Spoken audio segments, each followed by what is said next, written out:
Welcome back to SuperSport Park for the under-16 final of the Titans Daisy Cup between the Centurion Kavalliers, who won the toss and have elected to bowl.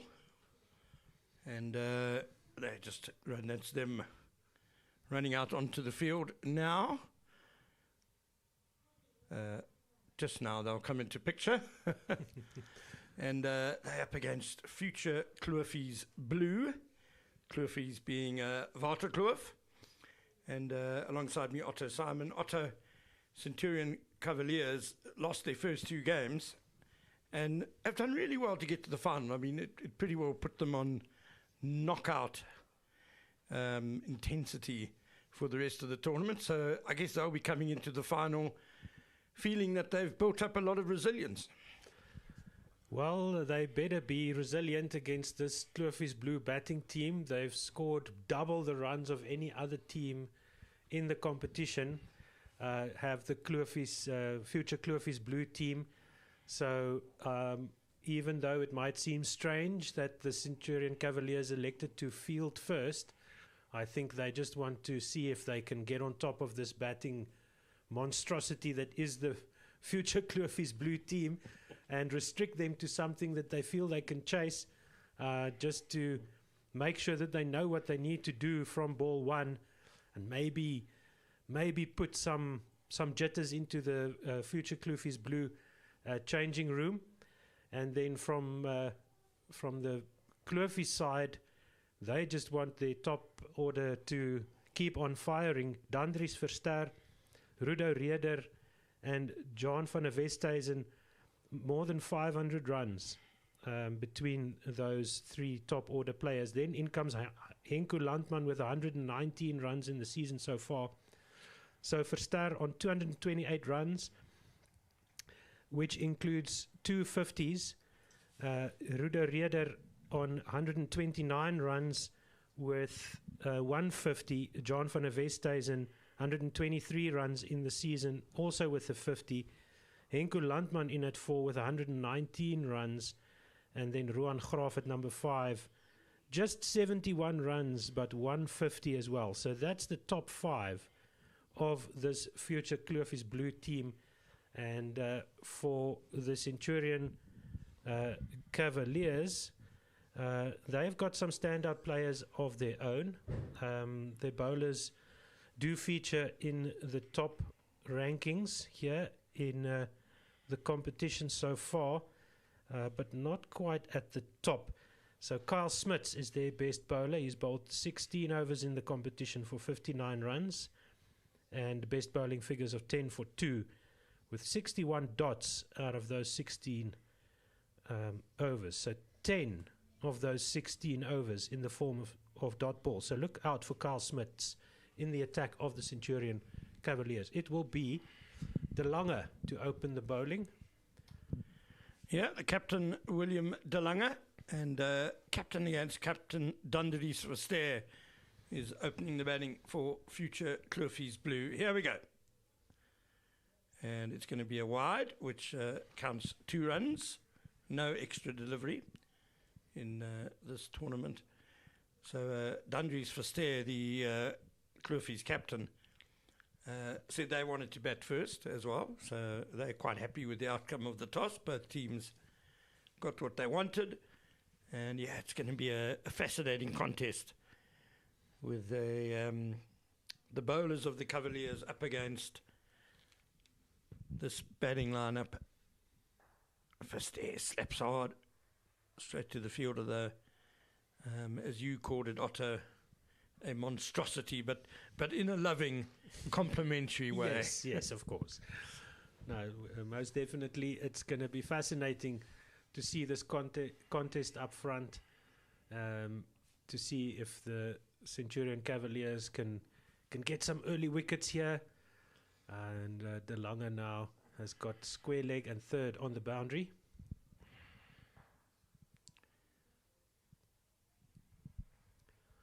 And as we saw in the previous match, the wicket is not very easy to bat on at first. It takes a while for the batters to get their eye in. So hopefully these two teams would have had a look at that first game, both from a bowling and a batting point of view. From a bowling point of view, pace off seemed to do the trick so far in the match. Yeah, it's... We'll just watch this delivery. It's not a difficult pitch in terms of the ball jagging around, doing much off the surface. It's more that it's a bit sluggish. You know, we're deep into autumn now. A lot of dew around in the morning, and even though it's a sunny day, that pitch still felt cold. Yes, and a little bit soft. So yeah, it's going to be difficult in terms of timing the ball. Yeah, and playing through the line, those sort of things. But we saw the under-15s. Strike Force made 164 in their 20 overs. That's a good benchmark. And I'm sure future Klofies will be, with this powerful batting lineup, will be looking for more than that. Yes, but also looking at the way that innings was constructed, it wasn't full beans from the first ball. They went along at 5.5, 6 runs and over for the first 8 or 9 overs. Up until about the 10th over, they started to accelerate. Nicely bowled. This is a good over from William De Lange, the captain, leading from the front straight away. Yes, indeed. Only 5 runs from it so far, and 2 of them have been, 2 deliveries have been extras, so 4 runs in the extras column, thanks to the double run wide rule here, so that we don't run over in terms of time, but bowlers getting penalised severely for extras. What a delivery from William De Lange. He has cleaned up Ruan Graaf in comprehensive fashion. But, well, you can have sympathy for Graaf there. This is a hell of a delivery. That was a classic top of off stump. Exactly what the bowling coach would want you to do. Let's have a look. That was an exceptional delivery. Don't have the replay available right now, but... just on that off-stump line, perfect length, and just flummoxed the batsman. Played all around it, and off-stump goes away. And that's exactly what the Centurion Kavalliers would have wanted here. Big pressure, big final for these players. Under 16 final, and great start. Puffed out chest there from the captain, walking back to his mark. That's beautiful to see. And in comes Reder for the future Klofies Blue. Yeah, Rudo Reder. I'll just do my best to describe that delivery in case we don't get a replay. It was a wonderful length, and the batter was sort of unsure whether to come forward or not.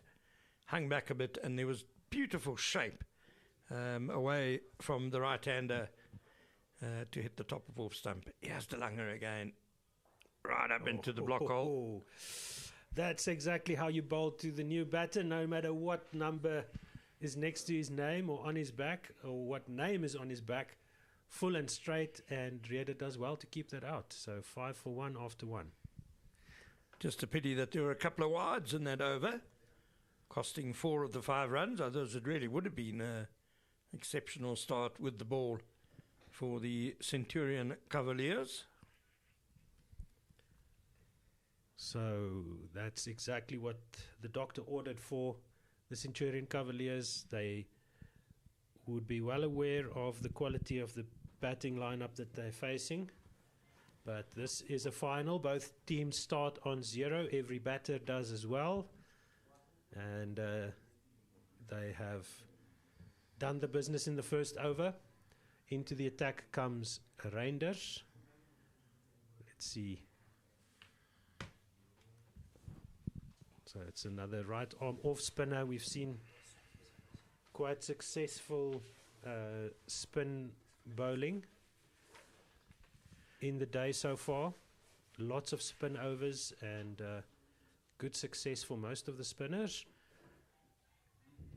It's almost a wide there, but gets away with that. Yeah, he's got away with width twice now, Gustav Reinders. Batter Verster will be a bit frustrated that he hasn't managed to get it away, but this time he does. Hit hard, through cover, and away for the first boundary of the innings.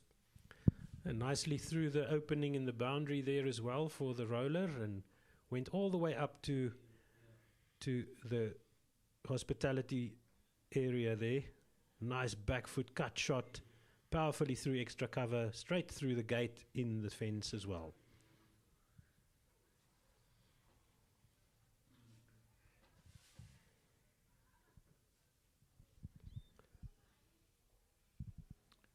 The drive is squirted behind square for a single. As an off spinner, yeah, Randers wants to be maybe a little bit closer to the stumps. He's done well in the competition so far. Best bowling figures of 14 for 3. And bowled 15 overs for 6 wickets and 48 runs.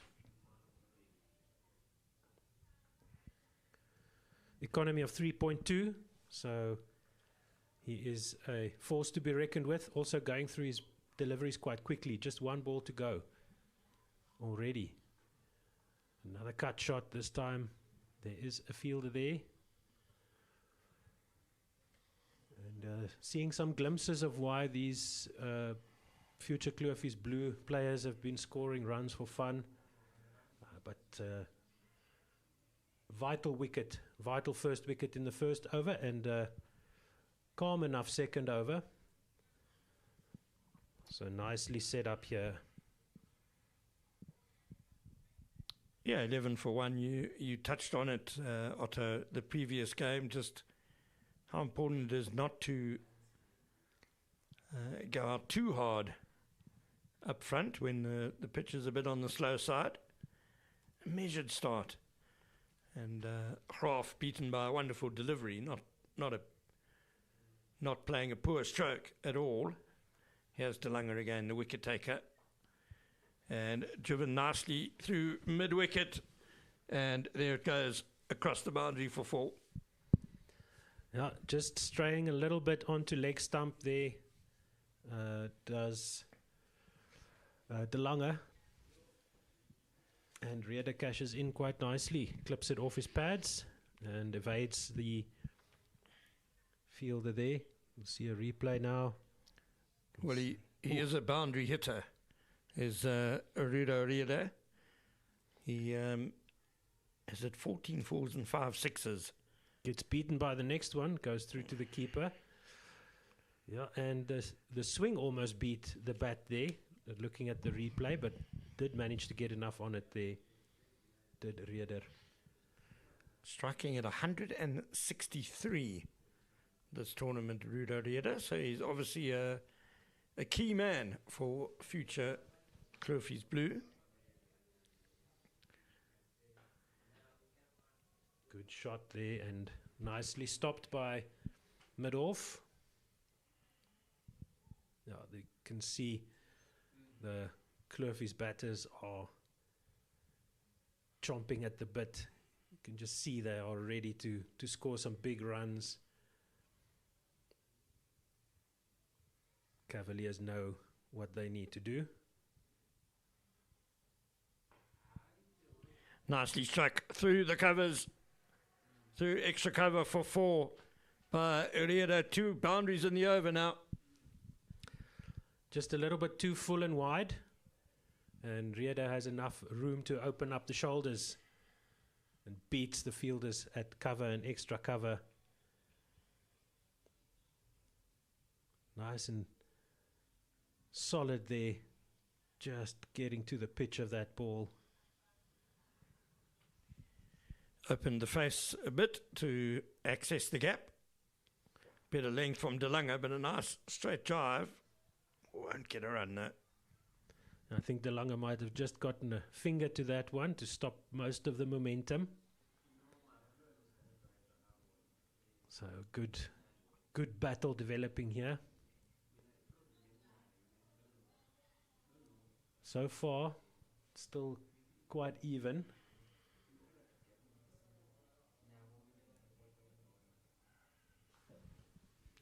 steered nicely square on the offside. Wonderful timing on that by Rieda. I said he's a tremendous boundary hitter, but that wasn't brute force. That was wonderful timing and skill.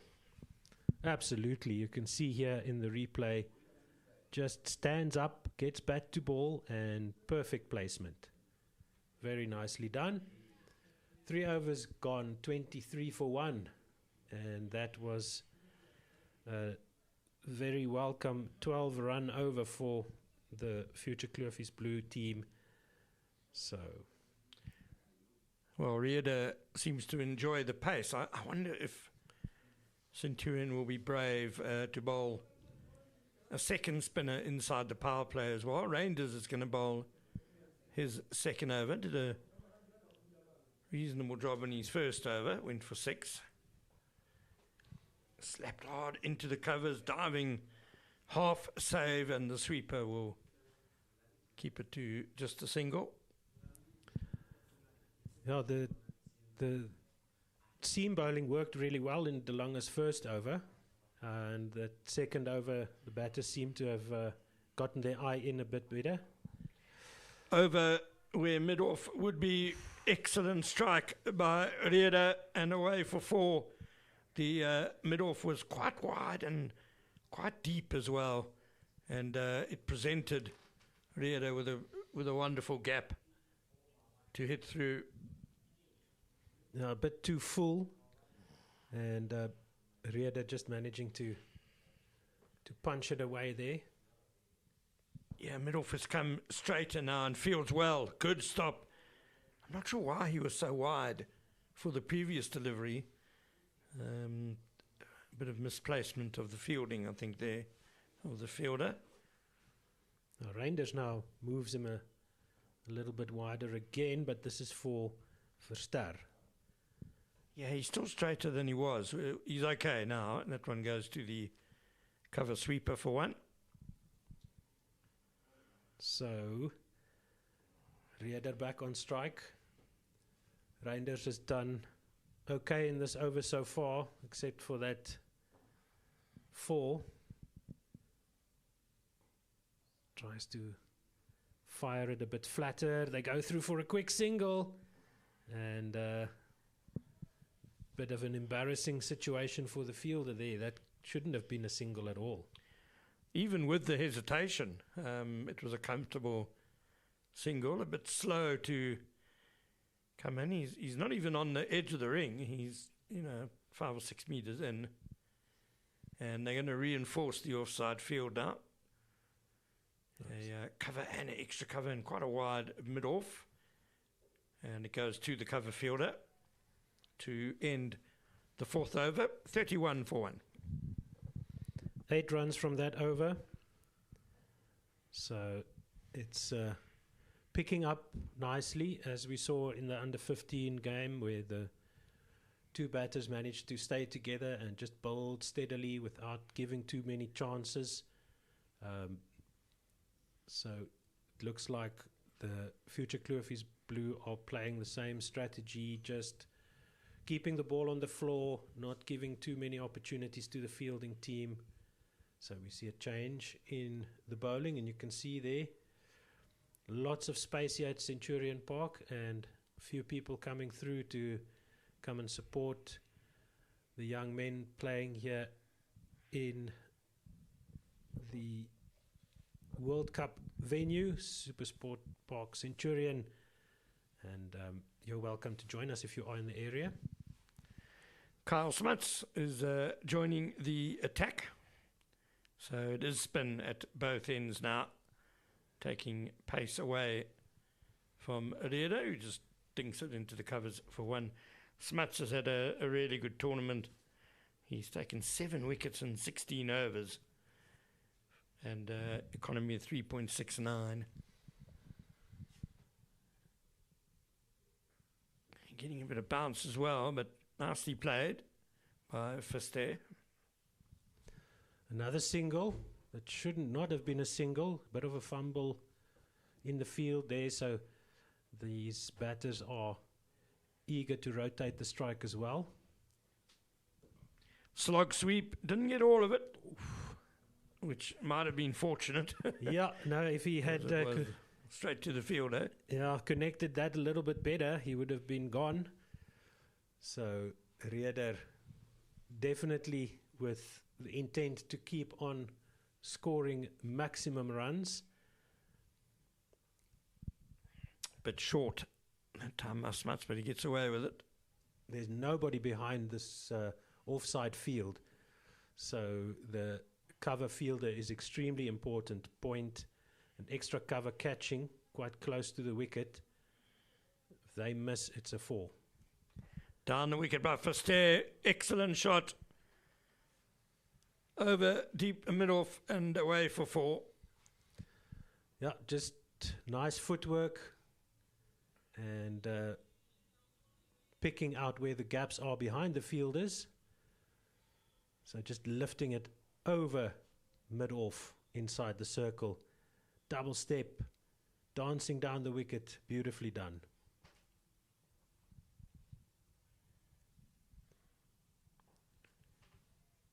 Oh, through the legs, it will allow a single.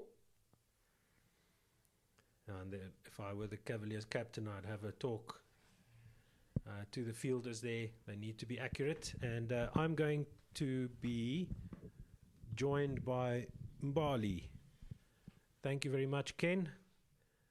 And let's see who is going to continue the bowling attack here for the Centurion Kavalliers. Will it be Reinders to continue?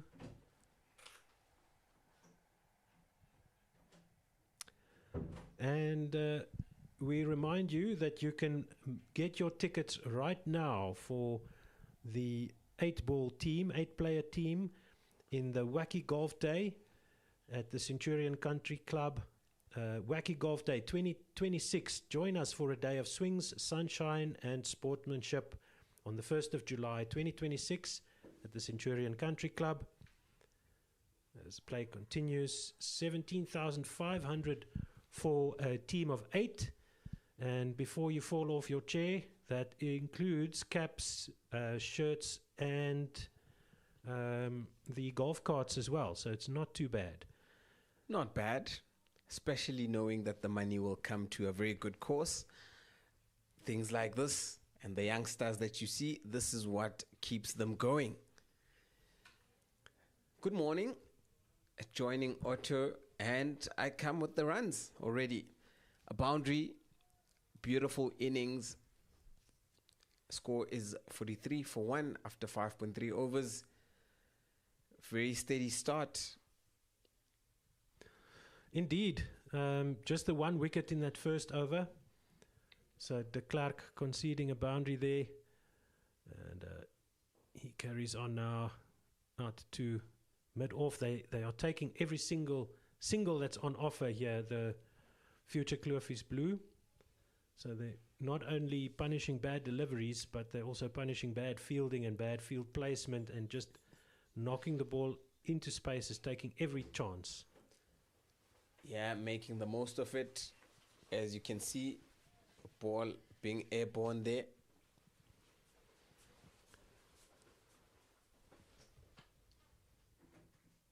So let's look at the Clark's figures in this tournament this year. I'll just get that up for you in a second. Vian de Klerk, 6 matches and 12.1 overs, 6 wickets, best of 14 for 3, conceding 56 runs at an economy of 4.6. Bowling 43 dots in the tournament before today's match. Really good over, except for that one boundary ball, but they are up against the best batting attack in the competition today, and they would want to restrict and pull back this future Klofies Blue team as much as they can. They got the early wicket in the first over, but then it's been good, steady work by Verster and Rieder to get things back on track for future Klofies Blue. Now we see Smuts to continue from the Afpop stand end.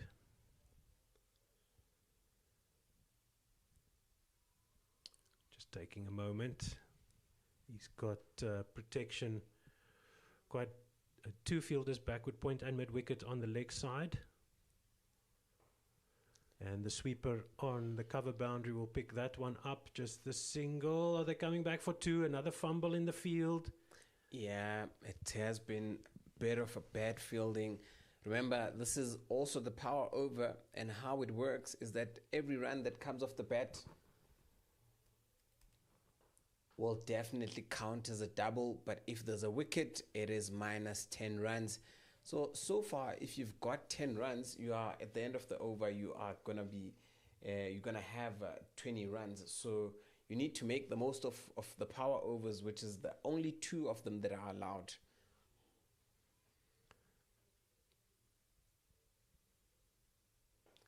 He's gone for it. Will it reach the boundary? And it just makes it. Great, it is 6. Great sportsmanship by the 2 Centurion Kavalliers fielders, indicating that that's a 12-run shot in the power over for Rudo Rieder. Just swings nicely through the line. If he had kept his head down, you could have mistaken him for Dewald Brevis there. Nice booming swing. Getting it over the rope here in front of our commentary position. And it goes again. Will it reach the boundary? And it's another one. Oh, the fielder just waited for that ball to come down, and it never did. Another misjudgment there. We saw one in the under-15 game as well, me and you. Yeah. Where the fielder should have just stayed on the boundary and could have maybe had a better chance of catching that. Just came in a little bit too far, and the ball went over his head for 6. And also, it's standing right under the shadow. It isn't really easy to pick it up as it is coming from the sun. And it goes again, and this time it's right at the corner. Back-to-back 6s. This is a very big over. Yeah, this is a monster over so far with all those double runs. That puts the score up to 82 from 47 for 1 at the start of the over. So this is an incredible 3 shots here from Rieder so far. Takes him to 40 with 1 more delivery left in this over. And this time it's neatly fielded.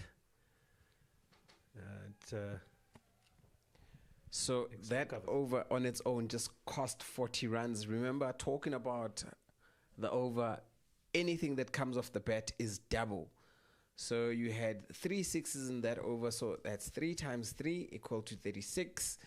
And you had a single and 1. So you had 42 runs coming from that over. That's really massive. Yes, and that boosts Rieder up to 40.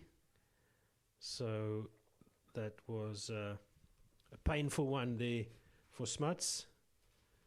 And they could have also had a wicket there. But that last 6 was just almost completely out of the park here. Magnificent shot. So Verster just rotates the strike. That's all he needs to do. And we'll just say it's very difficult for us to tell the fielders apart here in this match because they're not wearing numbers. So we do apologize for that, but we will hopefully get to know them quickly. Oh, de Klerk almost through the defenses there. Very good delivery into the block hole. Give it a bit of air. Rieder and Verster almost also calming down after that monster over. Massive one there for the future Klofies Blue. Oh, almost collecting his batting partner, but down to long on for just the single. So 4 or 3 more deliveries in the power over left. Can they capitalize?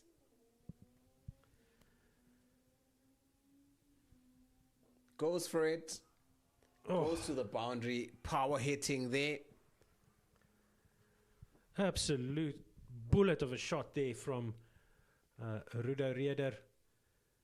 That was just dismissive. And they're waiting for the ball to come back as we watch the replay. Full toss there. Properly punished. Extra cover couldn't stop it. Neither could the sweeper on the boundary. This one, though, is a rare dot ball for the Centurion Kavalliers. 100 up. Man, we skipped past the 50 in that previous power over as well. Yeah. And now we're up to 100 runs for the future Klofies Blue with 1 ball to go in the 8th. Nice looking straight shot there. Not quite the straight drive. Are they going to come back for the second? Yes, good running there by future Klofies Blue. And 102 up at the end of the 8th. That's 14 runs included, or added in that over. Remember that 2 power overs are now done for the future Klofies innings. Good runs coming in those 2 overs. Made use of the overs that were given to them. 100 in the 8th over is a very, very good start with having 9 wickets in hand. Surely 200 is on the cards here. Oh, that's 13 runs and over, the run rate achieved. That's insane. It is. So Kavalliers now completely under the pump there with those 2 power overs. They went from 47 to 1 at the end of the 6th to now 102 for 1. Did the future Klofies Blue. That's an addition 55 of runs in 2 plus overs. minus, yeah. Goodness gracious me, that's brutal for the Centurion Kavalliers. Hopefully they can do the same when they bat in those power overs, but unable to take a wicket as well. You lose 10 runs if you lose a wicket in that power over, so that's a big incentive for the bowlers as well. And it's now going to be very good start. Very good bounce. Dylan Hollas. Yeah, into the attack here. Yeah, good start by him. Those pace, those bounce on that delivery caught the batsman by surprise because many don't really rise that much, but this one.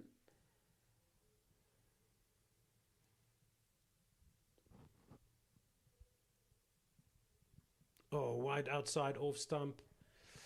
Just Signaled. needs to bring it very close in. He's got very good paces generating. I'd love to see a speed gun onto this young man's bowling. Looks quite fast and nasty there. And we talked about pace on, pace off, spin versus seam on this wicket. Once again, if he just brings it a bit closer, a tad bit closer, would love to see if he puts it between the 4th and the 5th stump, what is likely to happen, because he's been beating the batsman for pace. Yeah. Now he's beaten them. He's beaten Ruda Rieder all ends up now so far. Has Dylan Hollas.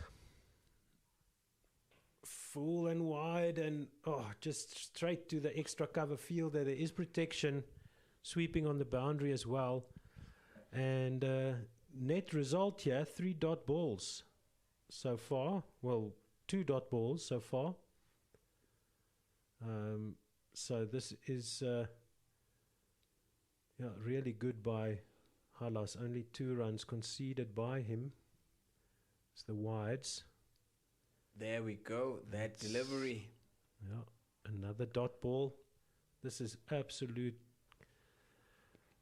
invaluable contribution here by Hollas. Just getting those dot balls strung together. 2 balls to go in the over. Only 2 runs conceded so far. Wonderful stuff.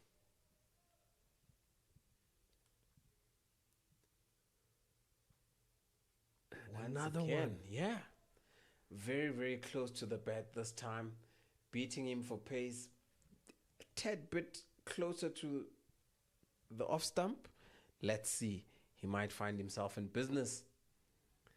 And it's a good length as well for at that speed and at this level, because you got to get behind the ball, and as soon as you do that, where are you going to score?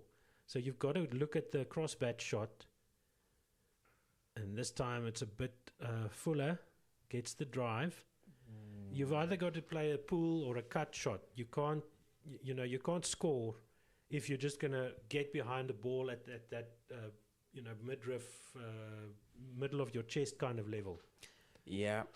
And of the 9th over, it's 107 for the loss of 1 wicket. Still 11 overs left in these innings, and the run rate achieved so far is 12 runs and over. So doing very well. Yeah, that was a great over from Hollas, his first. And now we see another bowling change. Taking a leaf out of the strike force book here, the Centurion Kavalliers not giving the batters too many deliveries from one bowler.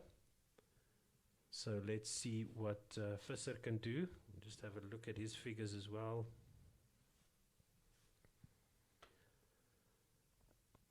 Daniel Visser looks like a leg spinner. Very interesting bowling action there. Yeah, he's got the Goga Adams kind of arm action there. Yeah, also caught the batsman by surprise how the ball suddenly sharply turned. Yeah, Pitched. He's got his best bowling figures of 2 for 2. He's bowled 9.3 overs, 3 wickets for 29 in the competition so far before today's match. And he's got just the 1 run conceded off his first 2 deliveries.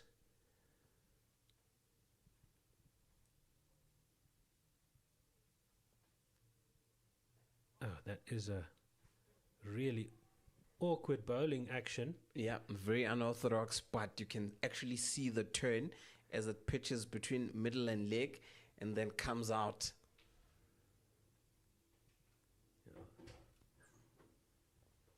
Yeah, no, that's difficult for the batters to pick as well because of the unorthodoxy. Very interesting player to watch here. And how he delivers the ball, he sort of delivers the ball from the back of his head. Yes. Not in front like we are taught. Oh, just straying in length there. But with the lack of pace, the batter unable to cash in. Yeah, so almost above his own head or just behind. And gives you something else to look at as a batter. Very interesting. You're still thinking about the bowling action. Ball is long out. And as you said, he does get some turn off the pitch as well. So lots to think about. So that is 10 overs done. Nelson is on the board.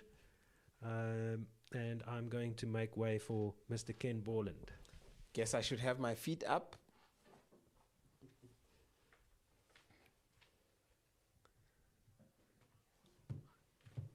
We've reached the halfway mark of this beautiful game between the Centurion Kavalliers and future Klofies, who have constantly featured in the finals of the Titans Daisies or Daisy Cup. So their youngsters playing yesterday. Today it's their under 16s. And we welcome Ken, who has been watching for the moment. Ken? I've hopped here, one foot on the ground, one in the air, just for Nelson. Just trying to find a balance. Empire calls it wide. Daniel Visser running in. Seems like a very wiry fellow, just needs to control. We're talking about it with Otto, that if he brings it in closer, because so far he's beaten the batsman a couple of times. If he bowls it around the 4th fit stump, I think it'd be in business. Yeah, Dylan Hullis bowled a very good over previously, keeping it outside that off stump. He just stemmed the bleeding a little bit for Centurion Kavalliers, because Well, the power overs had really punished him severely.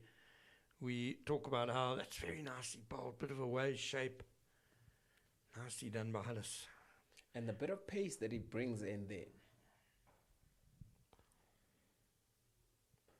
Slapped over the covers, over extra cover. What a shot that is by Fester, away for 6. Definitely a big shot by Fester for 6. Over the top, over the covers. Obviously using the pace of the bowler and timing it very well as it goes over or as it sails over. Yeah, the line is fairly predictable. That time just getting it a bit fuller there. And that's nicely bowled. And the predictable line and a bit of length to work with the previous delivery allowed Fester to free the arms. They say in T20 cricket that a single over can really decide the outcome of a match, and even more so power overs. Very true, Ken. We just saw the score shift from 47 to 104 within a space of 2 overs. So it is true there was one big over which changed the entire complexion of the game.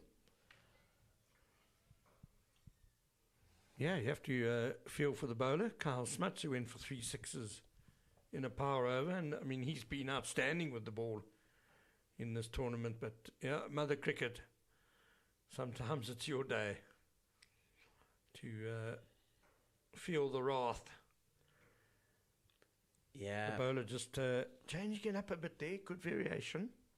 Yeah, Daniel Friese also generating very good pace. Looks very... Dylan Hullis, sorry. Let me just correct that. Generating very good pace. This one is skied off the edge. Point is trying to get under it. A valiant effort, but couldn't get his hands to it. So a bit of a lucky escape for Dundree's Fester there. Was going for it as we have a look at that. And we managed to get the top edge. I think it was the keeper's call. Should have ran towards it. I agree with you. I think keeper's catch. I agree. He's the man with the gloves, the safer option. Now, a taste of SuperSport Park. It is happening on the 25th of July at SuperSport Park. Now you can book your tickets at Ticket Pro. It is an experience like never before by pairing world-class favors with exclusive behind-the-scenes access. Explore really seen corners of the stadium while enjoying a curated menu designed to tantalize your taste buds. History has never tasted this good. Join us for the feast that goes way beyond the grandstand, and the tickets just cost 200 Rand. I think I want to experience this part of SuperSport Park happening on the 25th. The unorthodox Daniel Visser continues and is smacked hard down to long on for one. I think this pair, Fester and Rieda, have decided now with we got just about 9 overs remaining and they've got 9 wickets in hand. I think they're going to throw caution to the wind. Not that they've shown too much caution, especially not Rieda. That's off the edge of Fester's bat. Fielder in chase. He will cut it off before the boundary. So Fester, you see, has been a bit more of the anchor role. That'll be 41 now for him of 35 balls. Rudo Rieda, 46 of 31. But Fester as well is starting to really up his scoring right now. That'll be wide. No, he gets away with it. Yeah, these two have been together for a while. They sort of have put on a very good partnership. That partnership with 90 runs so far. Nicely bowled by Visser will just be the one. We saw in the previous game just how important one big partnership can be in a T20 game. Especially within the top order, makes life much easier for the batsmen that will follow.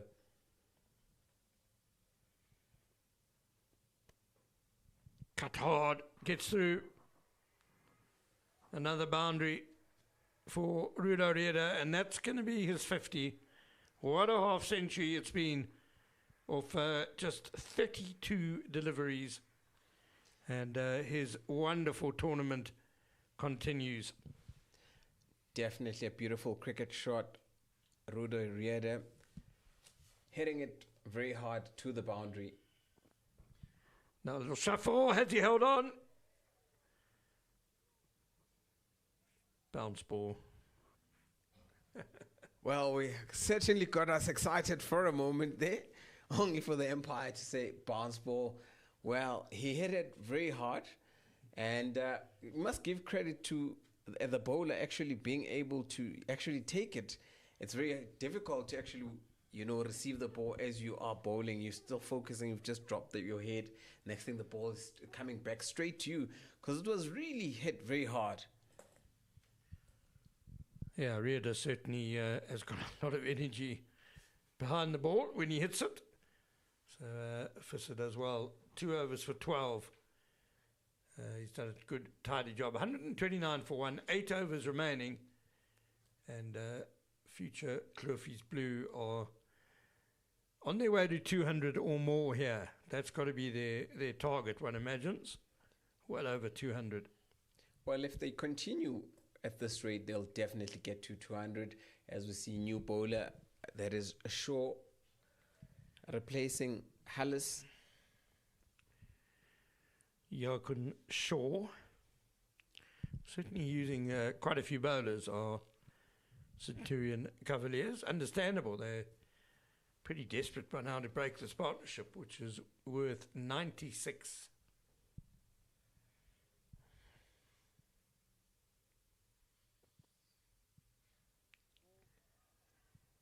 He's going to have to, he won't bowl it again, but it will cost 2 runs. Yeah, just wondering how close was that to the line. But it's the umpire's call at the end of the day.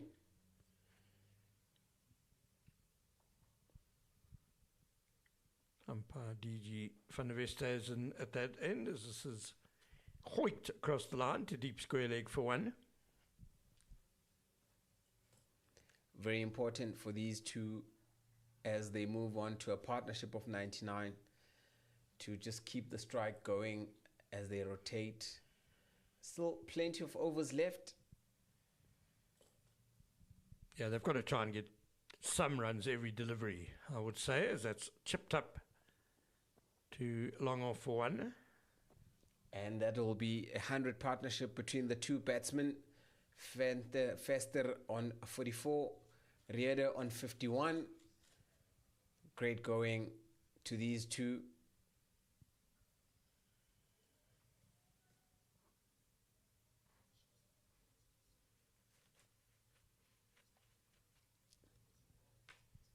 Yeah, it's in less than 70 balls. Long on could be in business here. He's not going to make it. No. Off more the splice of the bat than anything else. Just a single for Rieder. Yeah, not being able to time it perfectly. Looked like his entire weight was more on the back foot and on his back, and he could not connect properly.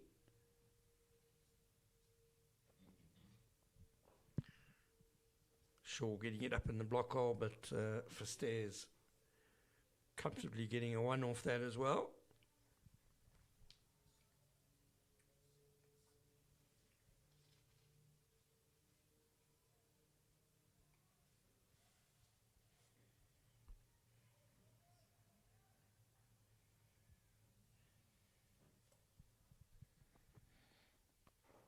Shaw again. He's bowling a nice full length. It's difficult to get under, but Rieder has done really well there to get enough power on that one and get it really nice and straight. And another boundary for this really talented young batsman. At the rate that we're going with 7 overs left, we're looking at a score rate of plus minus 210. Plenty of deliveries left. 42.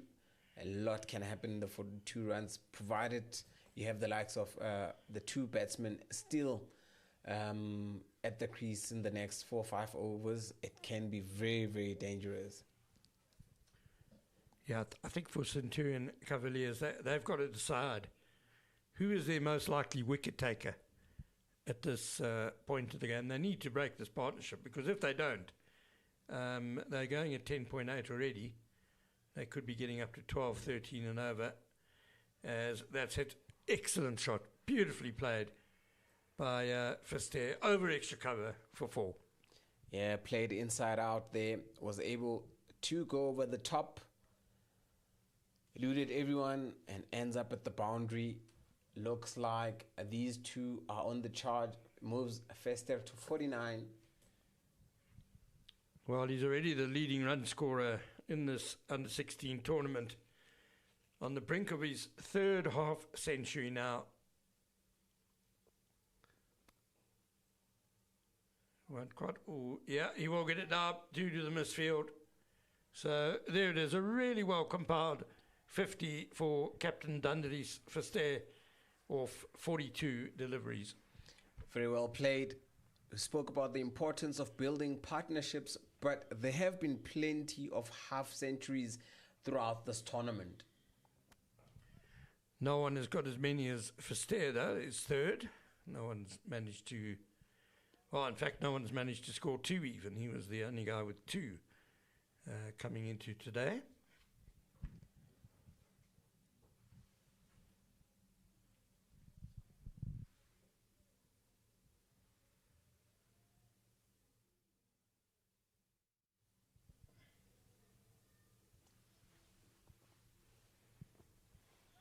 Trying to go over the top, and it's a dive.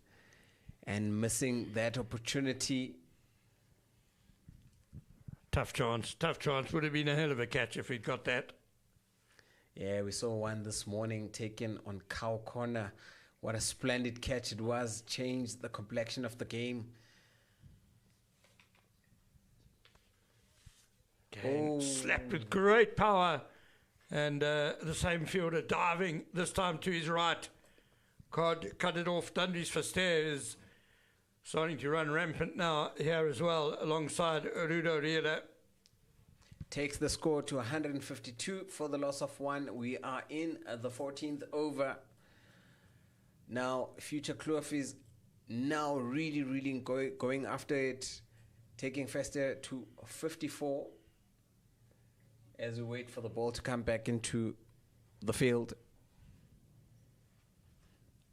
Yeah, Fiss is starting to get expensive now. Fancy this might be his last delivery. An orthodox sure, but he hasn't really troubled this batting pair too much. It's nicely flighted, but away for the single to long off. 14 overs gone, 153 for 1. Yeah, if you have an opportunity or have nothing to do this afternoon, come on to SuperSport Park and enjoy the Titan Daisy Cup Finals weekend. We saw yesterday the under-9s, the under-11s, and the under-13s finals. Today we've had the under-15s, and we're currently busy with the under-16 final. And at 2:30, we'll definitely have that final, the open finals, as we look forward to that. Families coming in, beautiful sunny day in the middle of autumn. Yeah, the grass banks are filling up nicely on the right-hand side of the ground by the chalets. And that open final, it starts at 2:25, I believe, in Bali, 5 minutes earlier. That's nicely bowled by Shaw, but neatly worked away for 1. That open final will be between Midi's Young Guns and the Tshwane University of Technology side. So that should be very entertaining as well. Whatever happens from here on in this game, there's going to have to be quite a big chase for Centurion Kavalliers. But they're just trying to limit the damage now. That's swung away high. A few bounces too long on. Coming back for the second. Yeah, just utilizing and making use of the opportunity. Also, I had the smell of briars. I had taken a walk down there. That's what you want. That's the beauty of this cricket ground. You can just bring your family, have a braai, just relax, watch the good cricket. Absolutely.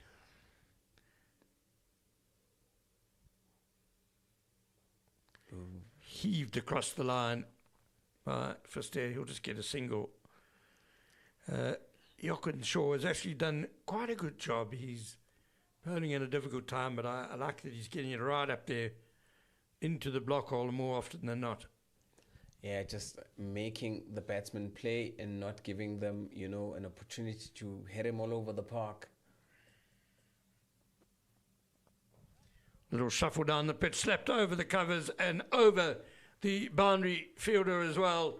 And another 6 for Rudo Rieda.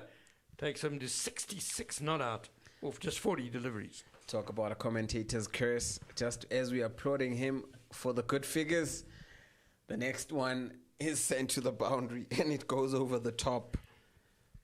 Well, it was in the slot, wasn't it? Definitely on the slot. Didn't get it full enough, and Rieda did the rest with some good footwork. Again, it's a bit short, and Rieda's pulled this one very powerfully. Another 6. Oh, commentator's curse, most definitely. Shaw has lost that good length suddenly. He's bowled 2 balls that have really been too short. Also spoke about over-changing things. In a space of 2 balls, we've seen 12 runs. That is a big jump from your 150s to your 160s. Neatly angled away this time by Rieda. 150, 170 for 1 now. After 15 overs, so we go into the last 5 overs. We say goodbye for now to Mbali Klopo Mokoko, and welcome back Otto Simon. So 5 overs left. 2 batters who are really well set. And I fancy we could be looking at 220, minimum. I think the future Klofies Blue would be very disappointed if they don't get there. Let's see about this wacky golf day 2026. Get your tickets now. It's going to be fun. Sounds like a lot of fun. 1 July 2026. Slog sweep there. Possible catch. What a catch. Absolutely wonderful work there in the outfield. That is magnificent. And that is exactly what the doctor ordered for the Centurion Kavalliers. They've got the breakthrough. 136 run partnership is ended by an exquisite catch. We'll see the replay here. Wow, I mean, he does well just to save the boundary. But to take the catch, my word, leaping, he snapped that up like a salmon. That was absolutely fantastic. Wish we could give you the fielder's name, because he deserves huge credit for that. And that might take a few runs off the final total that Centurion Kavalliers have to chase. De Klerk strikes with his first delivery back into the attack. Indeed he does. So hopefully the scorers can give us that name, or we might recognize the young man when he comes out to bat, and that will give us some indication. But he's wearing a pink cap. Oh, is he? No, I'm not sure. Well, there are a few pink caps around, unfortunately. No, I'm not so sure about that anymore. But that sounds was wonderful. like a lot of fun. Right, 1 so July just on that fun. golf day, we'll bring you some more information on that. We'll see a replay of the catch here. No, he wasn't wearing a possible pink cap, catch. but he should What be a getting an catch! MVP for that catch. Absolutely, And, absolutely wonderful work in the field there. So Rudo Rieda out for 62 off. In fact, it's Verster who's been dismissed for 69. Really good innings. He's been the linchpin of this knock has allowed Rudo Rieder to really spread his wings at the other end, and that's an incredible way to start your innings by Janru Olifant, 6 off his first ball. Well, that's how you announce yourself to the bowling attack. 4, I beg your pardon, Otter. Yeah, just ripped one over the... Another one into that slot. There's it going to be another wonderful catch? Not quite. And this is also a difficulty here of any fielder that's on that side of the field is looking straight up into the sun. The catch was taken by Francois Jansen van Rensburg, we're told by our producer. Thank you very much to the teammates here that we've got, the technical people taking care of all the visuals and audio you see and hear. Scramble there at the wicket, and things will hopefully calm down a little bit as it's all action here at Centurion Park in the under-16 final. Good stop, extra cover, only, or a wideish mid off, only a single. No, walks back to extra cover, right? So well, Janru Olifant quite clearly has been given license. He's more of a bowler than a batter, but he's been striking at 141 this tournament. Highest score 22, so I think he just comes in and swings, doesn't he? That's what he's doing today, certainly. Well, he's definitely following instructions, if those were his instructions, and I cannot imagine why he would not be instructed to go for it from the first ball. And he has done that, and he's been quite successful. So, see a replay of that catch again. Slog sweep by there. Possible catch. What a catch. Absolutely one. Francois Jansen van Rensburg, remember the name? Out in the outfield. And taking a catch like that at a venue like this in an under-16 final, that's something that he's going to definitely remember for the rest of his life. De Lange back into the attack now. No, it's Hallas, excuse me. The fast and nasty, and as fast as it comes, so quickly it goes to the boundary for 4 off the bat of Rieder. So Hallas there, just a bit short and straying onto leg stump, tries to get it to swing. Yeah, poor delivery in the slot and the line. Oh, much better there, but still smoked. And misfield on the boundary, 4 runs. So this is another fumble in the field by the Kavalliers, as well as that ball was caught by Francois Jansen van Rensburg this time. Just a little bit of a fumble for a technical error there at the boundary rope.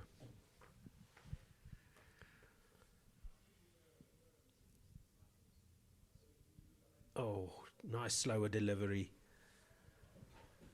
Deception by Hallas.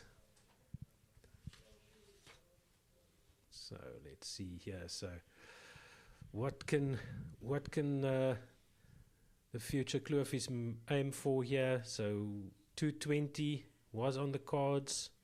Still looks possible, especially with shots like that. My goodness, that's a wonderful stroke. It beat 3 fielders. Just absolutely smoked there by Rieder. Well, we can see why he's got the highest boundary percentage in the tournament, and he's not slogging. I mean, they're all really good cricket shots. Even though he has managed to send a few out the park, he's also been playing some really good orthodox cricket shots and gets off strike there to hand the baton back to Olifant, who's been doing good in his role so far into the 190s. Partnership already up to 23 and just 19 balls left in the innings. So they can still get to 220 with a few more boundaries. Oh, and that's it from Olifant. This is going to go into the upper areas of the stand here. Almost hit our window if it had been in this direction. So that was a monstrous shot there by Olifant. Absolutely wonderful. See a replay now. What a great strike. Keeps his shape really well. Heading through the line. Wonderful bat speed. And power aplenty. Ianro Olifant. Olifant, Afrikaans for elephant, of course. And he's got the power of an elephant. No question about that. And I wonder if they're playing in the Open final, which will follow this game. The Open final starting at 2:25 p.m. Yeah, that's it. You're on the big screen. Give us a wave. Very nice crowd coming in on this beautiful autumn afternoon at SuperSport Park. And there's the obligatory roll down the grass bank executed by another young man there. So that has to be done when you're here at SuperSport Park. De Lange now back to bowl the 18th and the 20th probably. Good shot by Reeder Olifant, urging him on to come back. That's a good call. And another 2 and 200 is up for the future Klofies Blue team. This is a great example of why they've been so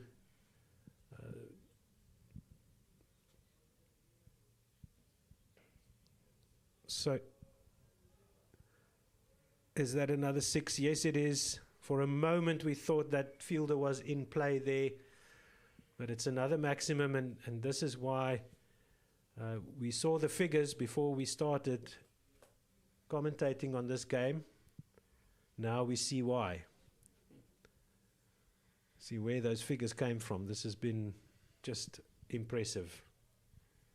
And yeah, like you say, Ken, normal cricket shots. Not really slogging too much. Good hard drive, thick outside edge, and 4 runs to the total. And Reeder now has gone past his previous high score in this tournament. Got an 86 earlier, 87 not out now. Can we get our first 100 of the Titans Daisy Cup? Don't want to jinx it, obviously. No, I think if Reeder stays there, he's going to get a few more than 100 runs. Still 3 balls left in the over. He could get to 100 in this one already if he carries on like this. That's 1 bounce 4. Let's see what the umpire says. Yeah, that's a 1 bounce 4. So marching with every delivery closer and closer to the milestone, Rudo Reeder, and showing no signs of stopping. Just absolutely wonderful striking of the ball and missing the fielders.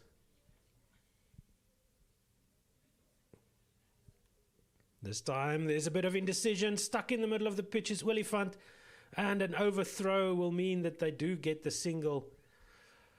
Sure, that could have been a real disaster for Olifant. Probably was in more trouble. Reeder had the good sense to stay put. And thanks to the wayward throw, they do allow Reeder to get off strike. So Olifant now facing the final ball. Full, nicely bowled, but they still get a single to the edge of the circle. De Lange rightly chastising the fielders there. They've been just a little bit off the boil, not quite on the mark. 217 for 118 runs off that over. 47-run partnership. Who's going to bowl the all-important 19th over? And this is the over that could send it well towards 230, or maybe pin them back to the low 220s if they can get more breakthroughs here. It looks like Halas will continue.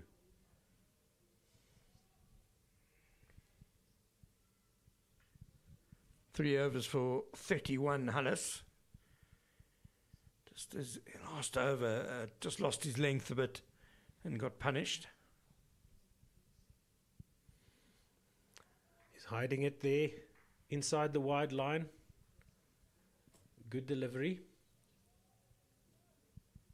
That's a tactic we see at almost every level these days. Yeah, excellent execution by Hullis. Full and wide, and the batter, Olifant, was just backing away a bit. This time the line not quite there. I tell you what, Otto, at this stage of the innings, you'd almost be willing to take the 2 runs for a while, remembering that there's no extra delivery. Yeah. So it's definitely worth sticking to that line, and if occasionally you get called wide, the damage is only 2 rather than 4. Exactly. Now that's a very good point, because it can be much worse if you bowl to these 2.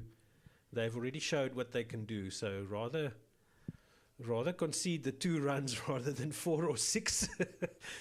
So I dare say though that the rules of cricket, the umpires are the arbiters of fair play, and if it's an obvious deliberate tactic to deliberately bowl wides, they can intervene. He goes onto the stumps again. I'm sure he's not trying to bowl wides. We're just being a little bit naughty here. That brought up the 50-run partnership, that previous wide, and it's up to 52 now. 2-2-2 for 2. All the 2s are up on the scoreboard. To clarify, just saying that it's not a bad line, Yes. though, to persevere with, and if you do occasionally get it wrong and a wide is called, it's not the end of the world. That's exactly right. I didn't quite get all of this, but we'll fall safely, and they'll come back for 2, and that is Reder up to 94 now. So On strike, short-ish leg side boundary for him. slower ball again. Hullis bowls that one really well, and a good throw, but safely home is Reder. He did well there, Reder, because initially the line of the ball and the length would have suggested a bit of a free hit on the leg side, but it was a wonderful change of pace by Hullis. Slower ball, and Reder waited for it really nicely and just content to push it away for one. Yeah, that's well spotted. Oh, Olifant, another powerful shot, landing in the stands there, 5 rows back at least. That is a monster shot. Lean back and thump it. That's what Janur Olifant did. And he's doing a great job here at the death for the future Klofies. 23 not out now.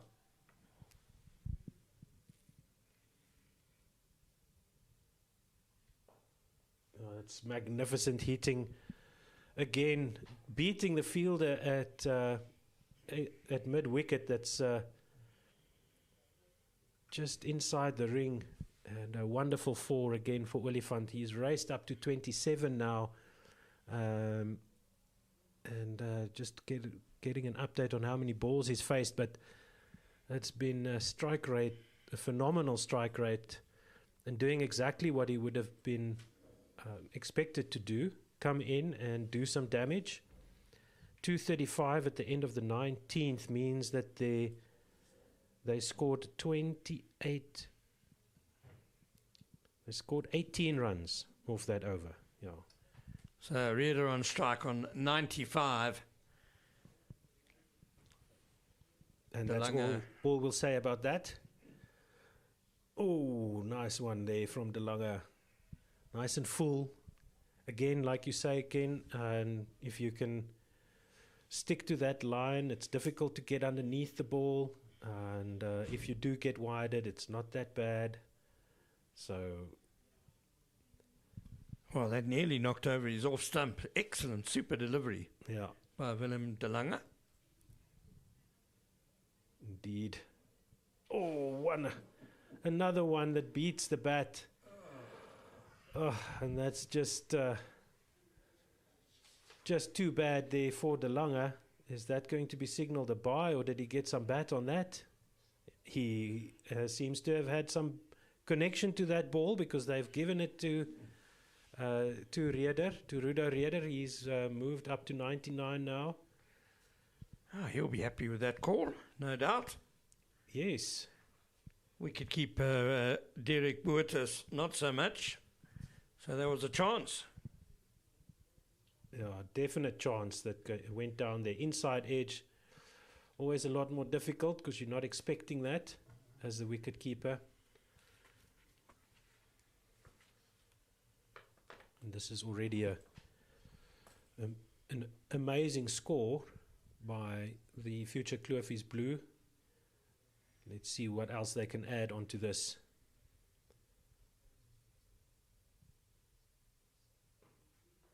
Oh, back to the bowler. Ricochets off De Lange.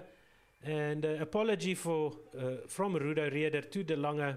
But he celebrates with a punch of the fist and a raise of the bat and the helmet.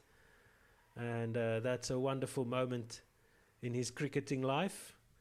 100 in a 20-over match at Centurion Park, at SuperSport Park here in Centurion. Well, of just 56 deliveries or 57 deliveries, what an effort by the young man. Kudos to Rudo Reder. Shot there again by Olifant, this time into the fielders, and he'll only get a single. So he's got 28 off 11, Janru Olifant. That's almost a 300 strike rate, well over 250 strike rate. And so he's done his job for the team. 1 ball to go, 241, 71 run partnership so far. And Reder just manages to squeeze it away. They're going to come back for the second. Olifant has been running really well, supporting Reder in that way as well. So that's a good finish to the innings. Yeah, 243 for 2 posted by future Klofies Blue. Magnificent effort. And once again set up by a century partnership in the top order, this time for the second wicket between Dundries Verster, the captain, and Rudo Reder. Verster, excellent innings of 69, but Rudo Reder, the outstanding hero of the innings, 102 not out of just 58 deliveries. Magnificent stuff. Carried his bat as well, opened the innings with Graaf, who went early. He came in at 3. Yes, sorry about that. Verster and Graaf, the 2 wickets to fall. That's magnificent by Reder. So well done. And can the Centurion Kavalliers match this score? Can they get past this huge total? They're going to be asked to go at just over 12 and over from the get-go. If they manage to do this, this will be an amazing innings to watch. So do join us back here in a few minutes. Your final thoughts, Ken? Well, I suppose just a word on the bowling, who had a bit of a miserable time out there. A wicket for Wilhelm de Lange, but bowled at the death and got hit around a bit. 1 for 43 in his 4 overs. So probably the 2 best bowlers for Centurion Kavalliers were the spinners. Reinders and Visser. Yeah. And Gustav Reinders, 2 overs for just 14 runs. And Daniel Visser, who bowled 3 overs for 25 runs. The 2 who were most unscathed. And there you see the scorecard for future Klofies. The wicket, the catch to dismiss Verster, we must mention, was an absolute screamer by Francois Janse van Rensburg at deep backward square leg. Yes, so there you have it. And just a reminder, after this match, it will be the Middies Young Guns versus TUT in the senior final, starting at 25 minutes past 2. So do join us for the run chase in this match, the under-16 final between the future Klofies Blue under-16 and the Centurion Kavalliers under-16. See you in a bit.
And a good afternoon and welcome back if you've just joined us here at SuperSport Park for the Titans Daisy Cup.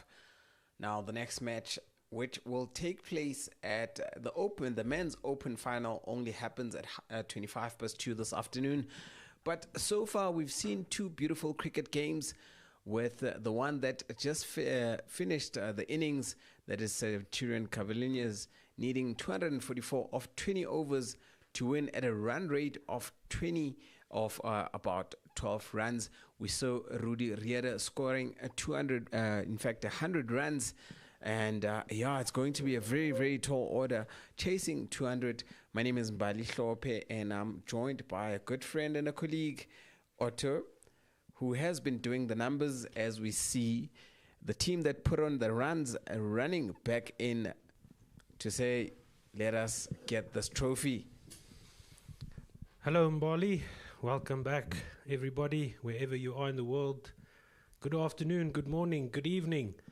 It's a chilly but sunny SuperSport Park in Centurion. It's the Daisy Cup, brought to you by the Titans. The Titans Daisy Cup here, and this is the penultimate game of finals weekend. One more game to go after this one, which will be the men's open final between the Middies Young Guns and Tshwane University of Technology. So I'm looking forward to that one as well. But first, we will see if the Centurion Kavalliers can stop this juggernaut that is the future Klofies Blue team. They've put up an amazing score of 243, meaning at more than 12 runs and over, Centurion Kavalliers have to, well, first of all, match those super overs or those power overs that future Klofies Blue managed to take advantage of. That was one big difference. Can they also get a huge partnership, a big partnership, 100+ partnership here for the Centurion Kavalliers will be what they need. And no need to panic just yet. Anything can happen in cricket, and it usually does. So stay with us for the chase. Ooh, just feeling for it. Outside off stump is Boetus, one of the openers. Yeah, bowler Jean van Westhuizen just running in and just putting it on the mark, starting very well there. Petzer at the other end is also one of the top scorers in the competition, behind Rudy Rieder, who we saw score his 100. The first wide of the innings. And just to remind you, a wide counts as 2 runs, but you do not bowl an extra delivery. So that helps the matches to finish within the 3-hour mark. So Caleb Petzer, who's at the other end, can quickly give you his stats. He's going to come on strike now as they take a quick single. He has scored at an average of 45.67 with a highest score of 66, 137 runs in his 5 innings. That is Caleb Petzer for the Centurion Kavalliers under 16. Takes his mark now. Very good start by the bowler. And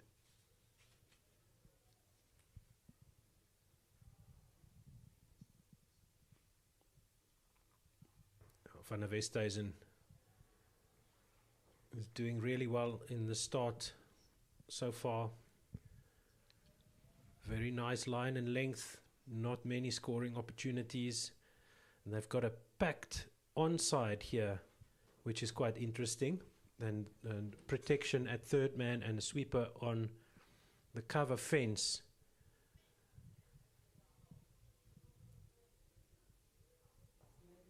So they want to dangle the carrot outside off, trying to get the mistimed shot there, the thick edge down to third, or cut shot into the arms of the fielder there into the hands of the fielder there on the cover boundary. And then the option is there to go for the stumps, get the mistimed chip shot off the pads to one of the onside fielders. A bit straighter, and I think that's a no ball signaled. Yeah, probably second extra this over. Empire signaling no ball, obviously going to be a free hit. So that's a bit of a downer for Van der Westhuizen there. Oh, nicely done. A nice line there, just off the pads, as I'm sure the umpire will signal now. It was a good delivery and didn't deserve the 4. Just maybe straight a bit down leg side, but good tactic to go for the pads. He's got that protection on the onside. Definitely a great tactic, but at the expense of 4 runs to the side. This is what the Centurion Kavalliers need, getting the run rate up there. Oh, nice one to finish there by Van der Westhuizen. So we'll just have a look-see here at the records, if we can find them for you. Just to give you the score, it is 10 without loss after just 1 over, as we wait for more runs to come. I guarantee you there's plenty of runs this afternoon here. So Jean van der Westhuizen has bowled in 4 innings, 9.2 overs, 3 wickets for 33. And am I reading this right? Best bowling figures of 0 for 2.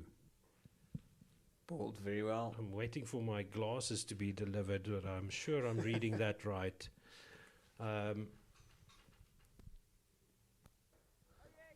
Very good start there from Smith. So that's Luan Smith into the attack. He has bowled 17 overs in the competition so far, 83 runs, 4 wickets, and a best of 30 for 2. First run scored of him in his second delivery. So it's a really tidy start here by the future Klofies bowlers so far. Yeah, employing the medium pace spin opening pair option. And Van der Westhuizen just spoiling his over with a few extras. Otherwise, he was really good. Yeah, Van der Westhuizen was just unfortunate there, giving away the extras. A very good start. Ooh. Trying the flick off the pads there, missing it, and maybe got a little bit on it. There was a half an appeal.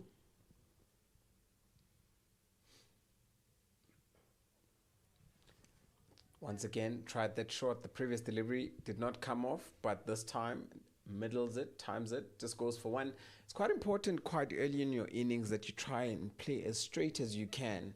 Then look for those, singles using just the unorthodox way, your little niggles and singles.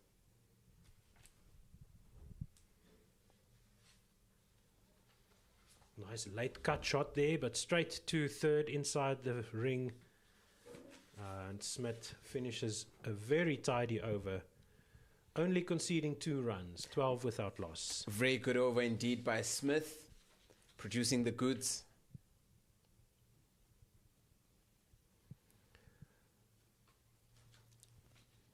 Okay, so we'll see if we can find the batting records here for Botha. So we read you Petzer's figures a bit earlier, and it will be Van der Westhuizen to continue.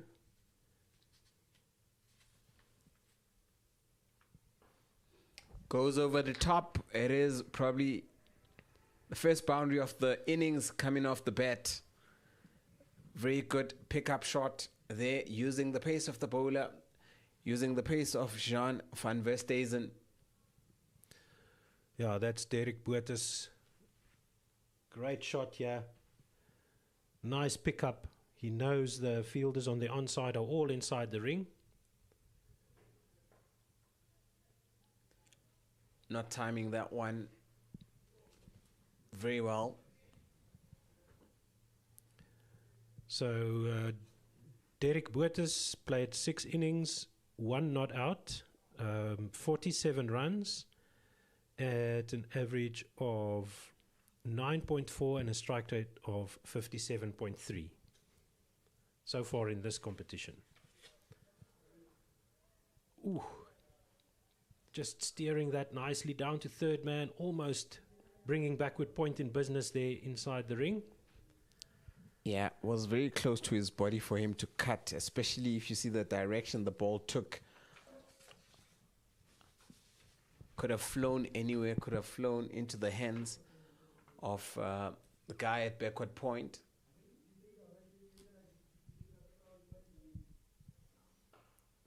Famous backward point, made famous by John T. Rhodes and a whole lot of other fielders in the world. Indeed, so Boetes gets off strike there.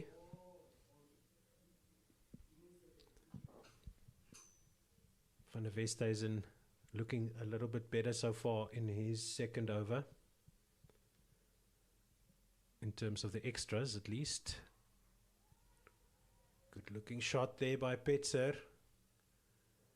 And they'll come back for 2. Good running. So one thing that the Kavalliers will have to do that the future Klofies Blue did quite well was rotating the strike, keeping the scoreboard ticking. When the boundaries were drying up, they managed to keep things moving that way.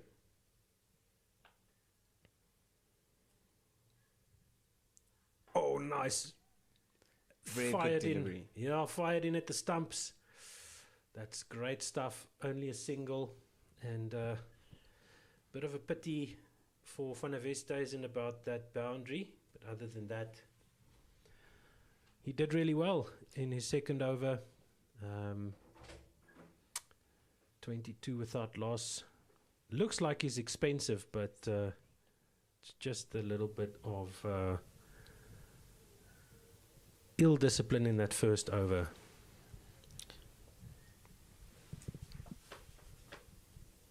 Once again, you've got Smith coming up with his left arm spin. So keeping the same opening attack. Oh, what a ball. That is an exquisite off-spinner's delivery. Floating it in, beating the bat, and sneaking it through onto the stumps. Wonderful stuff there by Smith. Breakthrough for the future Klofies Blue. Great breakthrough. It is 22 for 1 in the 4th over. Smith getting a wicket off the very first delivery. He bowls in his second over, and the pressure is now on with the run rate having gone up to 13 now. That is required, and so far they've achieved a run rate of just 6.9. That's about 7 runs and over, and they have been very, very tidy in terms of giveaways. Only just 4 extras have been bowled or given away. Remember, extras count for 2 runs for every extra that you bowl. Yeah. So if you bowl a wide, it's 2 runs. If you bowl no ball, it's 2 runs, including whatever that will happen. If there's a no ball off and then there's a run, so it's that. So yeah, but plenty of cricket left here. Yeah, it's not quite panic stations yet for Centurion Kavalliers under 16, and they still need 222 runs to win off 101 balls. So Janse van Rensburg is in at the crease. We'll get you his figures as he prepares to face Smith. Full and almost the same length that got the wicket of Petzer. Just a bit wider outside off. I wonder if Petzer played that one on. It was a good wicket for the Klofies anyway. Oh, almost mid-off in business there. And just not paddling back quickly enough to get the catch, but it's 4 runs to Janse van Rensburg, who has scored in 6 innings 91 runs, and an average of 18.2 with a strike rate of 85. Goes for it, straight down the ground, back-to-back fours. There, just breaking the shackles and taking the pressure away from his side. Moves the score to 30. Yeah, two really good-looking shots there by Janse van Rensburg. His figures of both himself and Boertes not looking correct if you have a look at the way they're playing. It's a good late cut there, but it's cut off. Has bowled really well in his spell with the last ball of the second over still to be bowled. Yeah, Smith got the wicket, and this one will be stopped. Good fielding there. Yeah, the wicket and two boundaries in this over, only conceding 2 in his first. So this is a good over by Smith.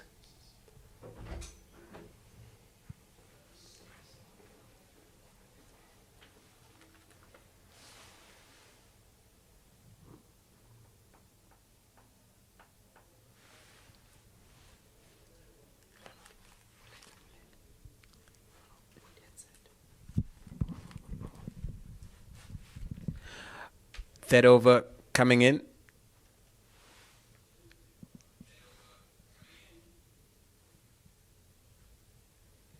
And there's a new bowler, Ernst, being deployed here on the end that we're sitting from.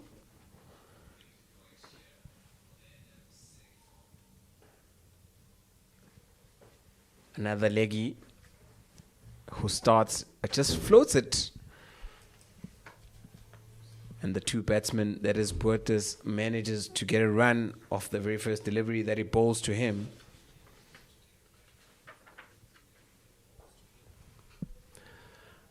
Very good cricket shot. Yeah, indeed. And that is Boertes just flicking it extremely expertly down to deep mid-wicket. We'll have a look at the replay here. Ewan Ernst, bit full, and nicely done there, beating the fielders. It's the timing for me there. Yeah. Oh, this is up in the air, and an easy catch at mid-off for the future Klofies blue, and Boertes has to depart. Derek Boertes goes for 16 off of 12 deliveries, and we'll see the fielder who took the catch in the replay now in one moment.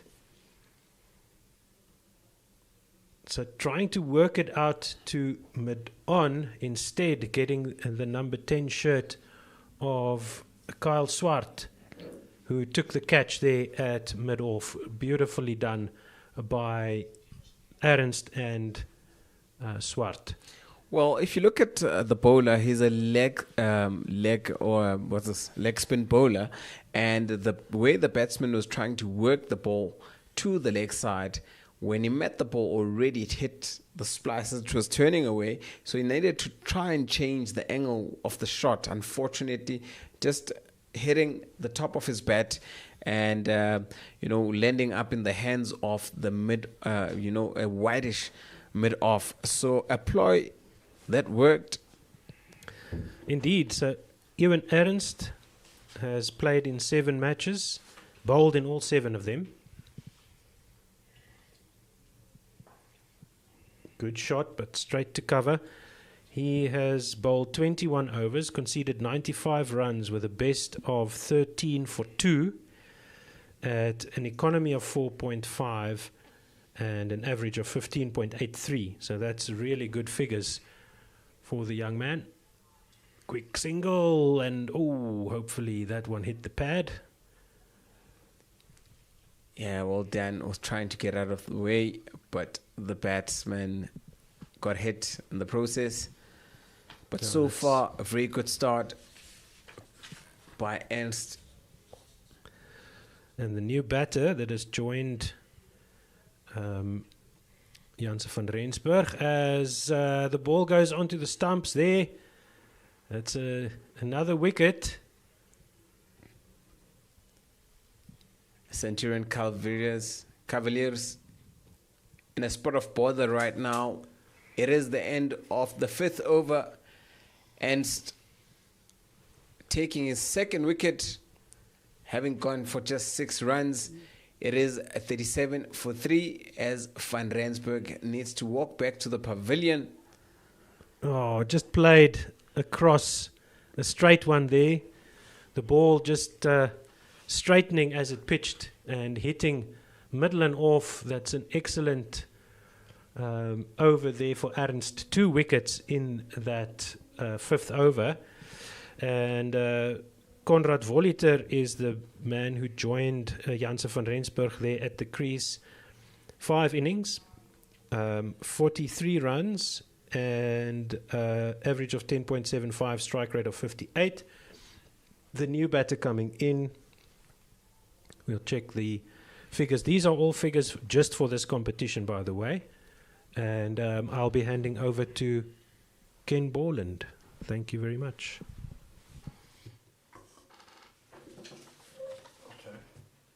When you do the best bowling figures, you must do the wickets first. It's not 13 for 2, it's 2 for 13. I've done it twice now. Sorry. Beautiful delivery with a new bowler coming in, Oliphant.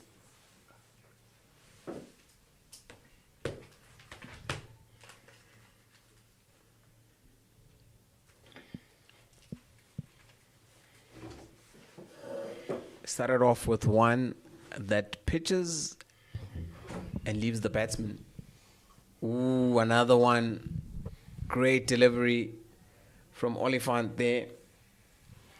Yandru Oliphant, sporting jersey number 19 on his back. Very good high arm action as it comes in to deliver. Enjoyed himself with the bat earlier today.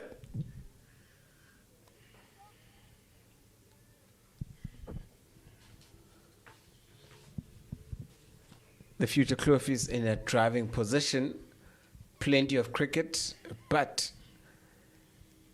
quite overwhelming for the Centurion Kavalliers, having lost the 3 wickets just for 38 runs. Run rate required close to 15. Yeah, it's a problem. I mean, they actually got off to a reasonable start in terms of their run rate, up 7, 8 runs and over. But the problem is they've lost wickets. And as soon as that happens, you know, the pressure of chasing such a big score, it does become so difficult. And 3 wickets down already, 2 balls left in the power play. As you say, Mbali, future Klofies are well in the driving seat here.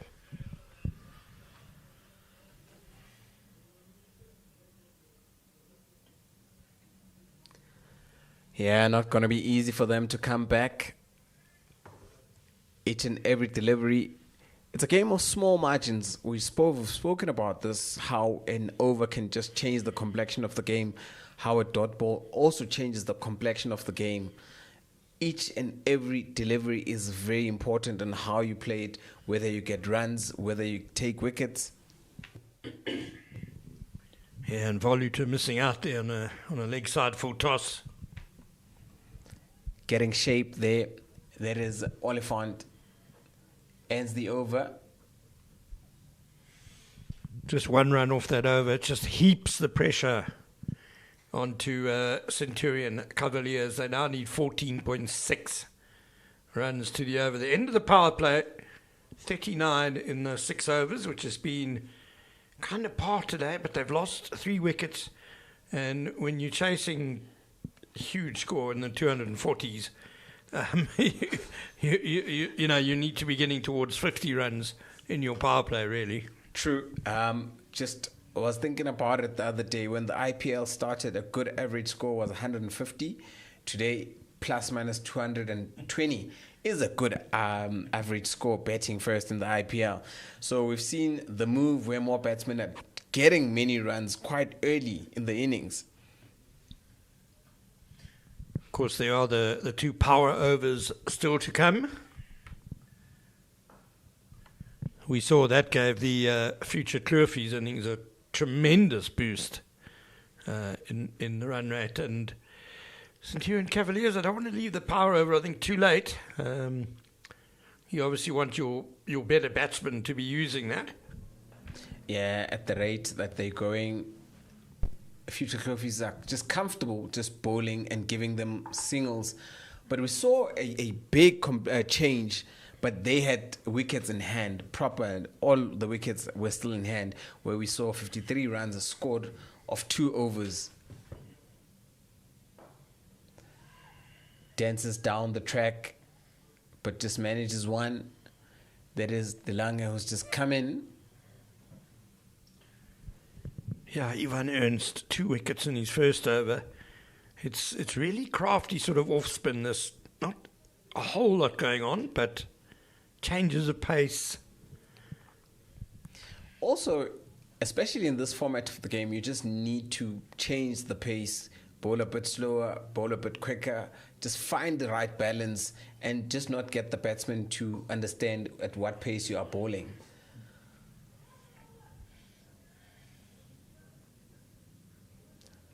Doing the tidying up here at long on. They're very comfortable with the way things are. That is the future Klofies. There isn't really much of a struggle. The run rate required has just gone up to 15.4, close to 16. And the batting side currently is just going at plus minus 6. And you don't need to change much. Eventually the batting side will make mistakes because they are the one that need to change the game and look for the runs.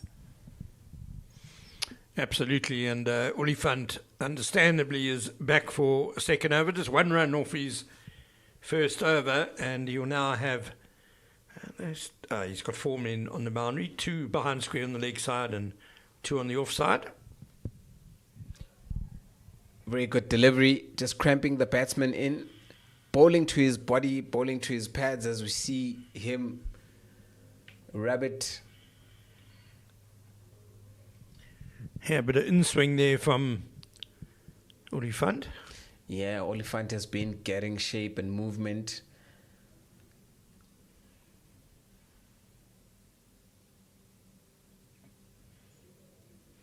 Very good delivery, just goes over the top of the middle of the stumps. As you can see, very tall, lanky fellow. Well, you said it a couple of balls ago in Bali, just wait for the batters to make a mistake. And, well, Delanga there charging down the pitch, wild swing. The pressure is just starting to show as they now want to have a go at everything coming their way. That is the batting side. And they are not connecting. They are not waiting for the bad ball. Instead of looking for the singles, rotating the strike, they want to go for the big ones. That's not how you build and craft an innings. Look for the singles, manipulate the game a bit. The problem is that required rate. Pull shot not coming off and having a shot at the stumps.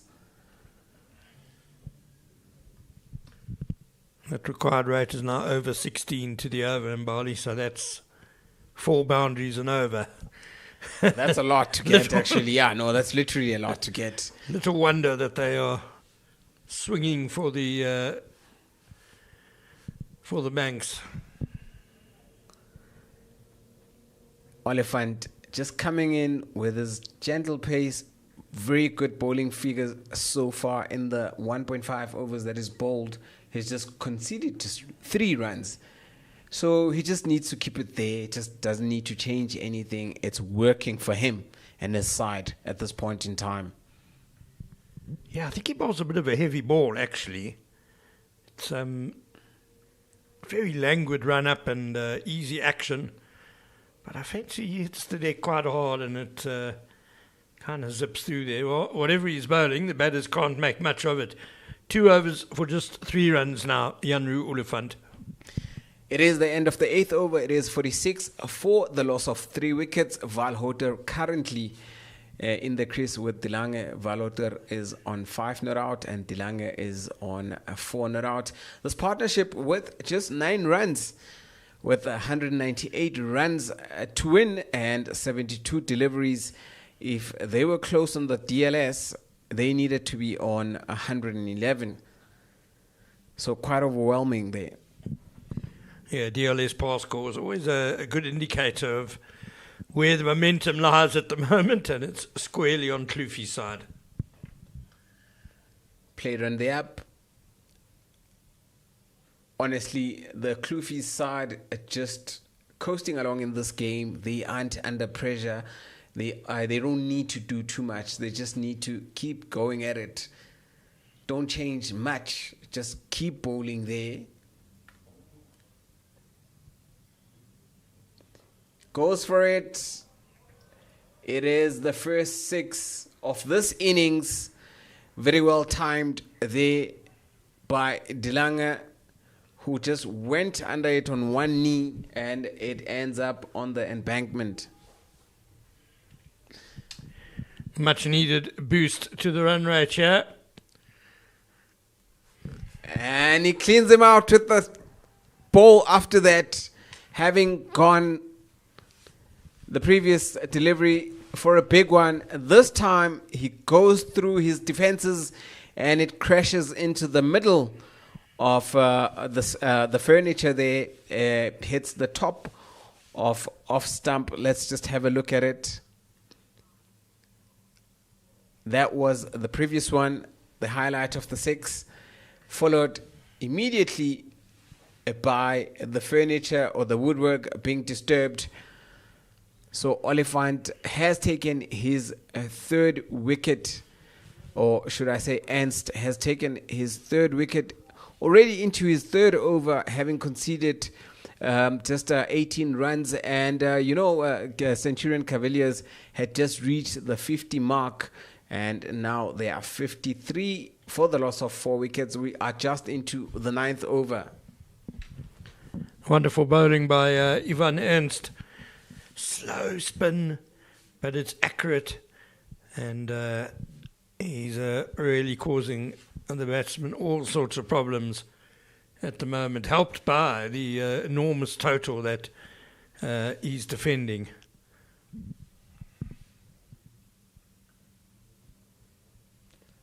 Wide called immediately, just to give a bit of context. Now, in the last 2 days, the most wickets that have been taken by bowlers, it have come off spin bowlers. They have come off spin bowlers.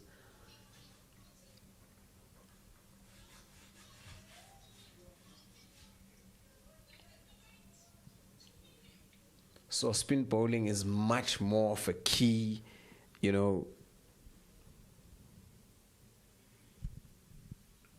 Well, spin's always effective in T20 cricket. Back-to-back wides by Ernst. Suddenly he just lost his line a bit.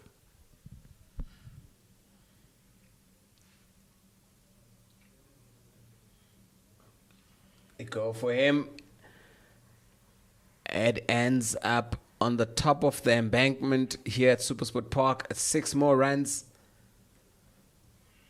It tends to stray a bit, or it just puts it where the batsman is able to reach it, and it's easier for one to connect because he puts it right, but at times he gets it right.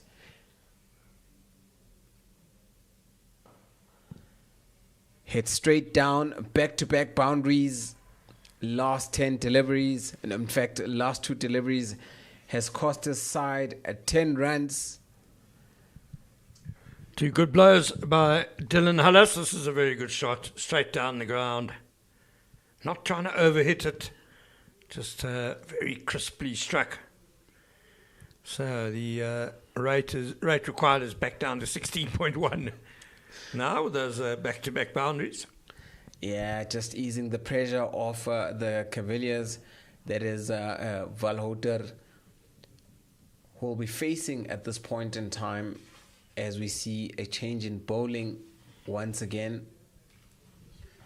Well, that's the Centurion Kavalliers logo you see in your screen, and obviously their family looking a little bit bleak with the way the cricket's going.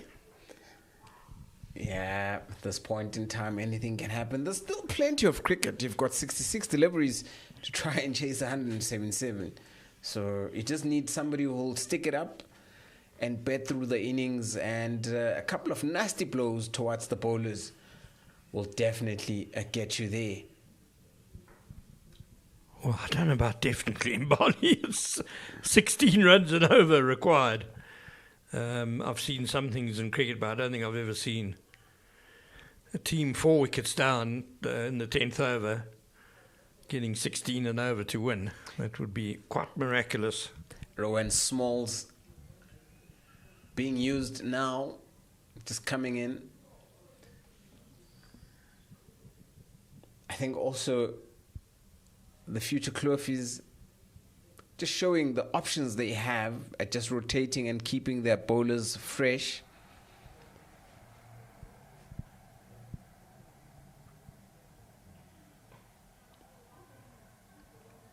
Manages to hit it. That is Valhoter. Picks up another boundary, 4 runs.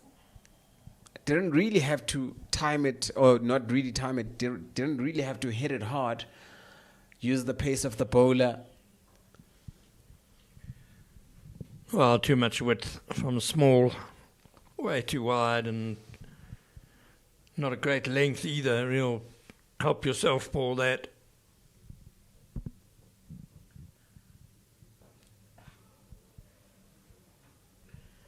It's a good comeback though from Bowler. Big in-swinging Yorker, and Valhoter does really well to get bat on it and get it away for a single.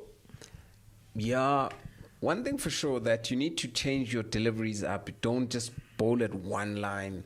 It becomes much easier for the batsman to get into rhythm and actually wait for you to make that, bowl it. So they don't really need to change much.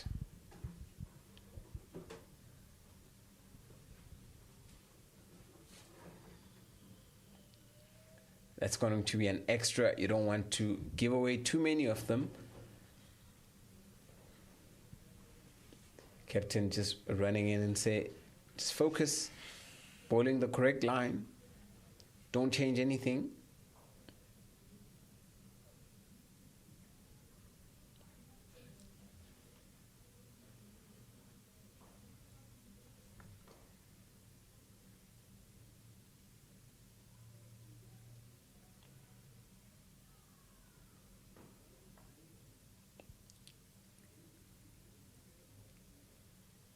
Another dot delivery, magic ball. Very priceless, especially in this format of the game.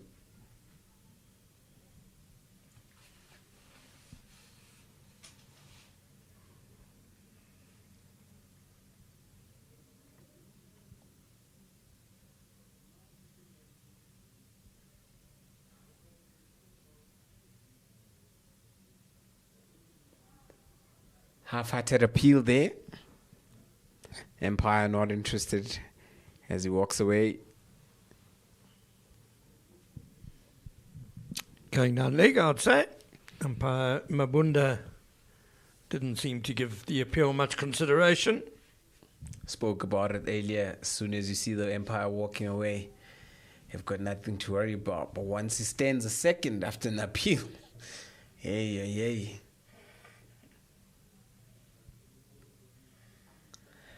Oh, just top edge there.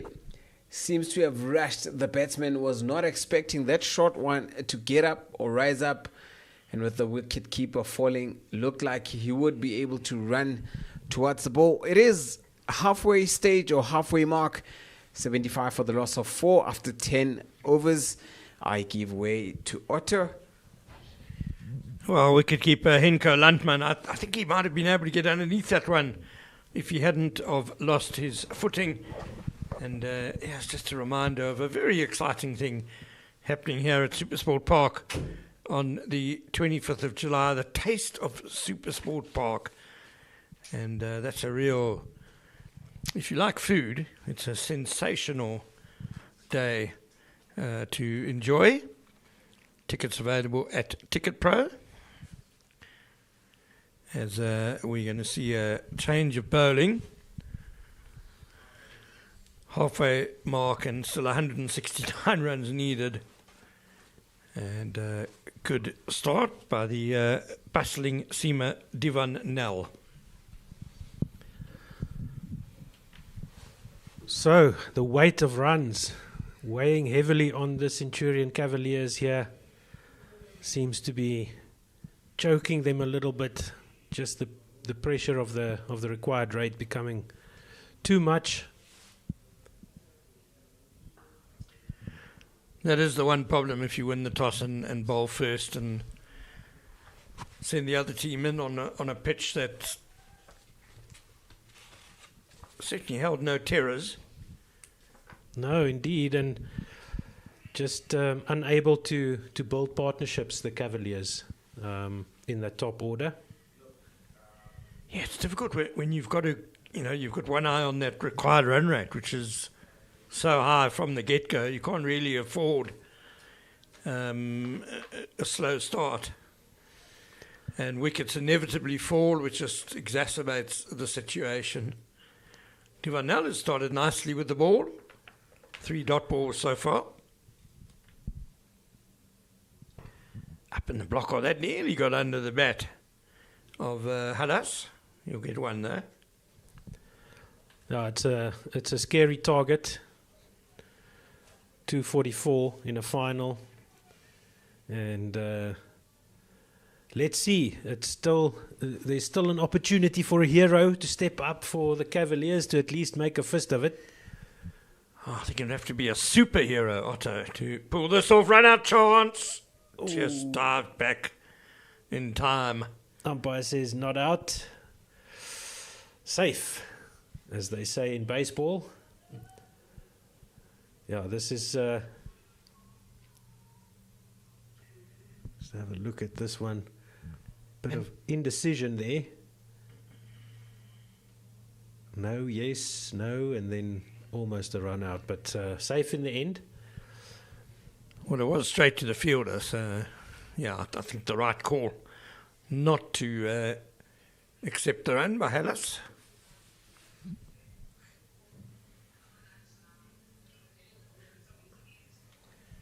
Nicely steered through the point area for a single.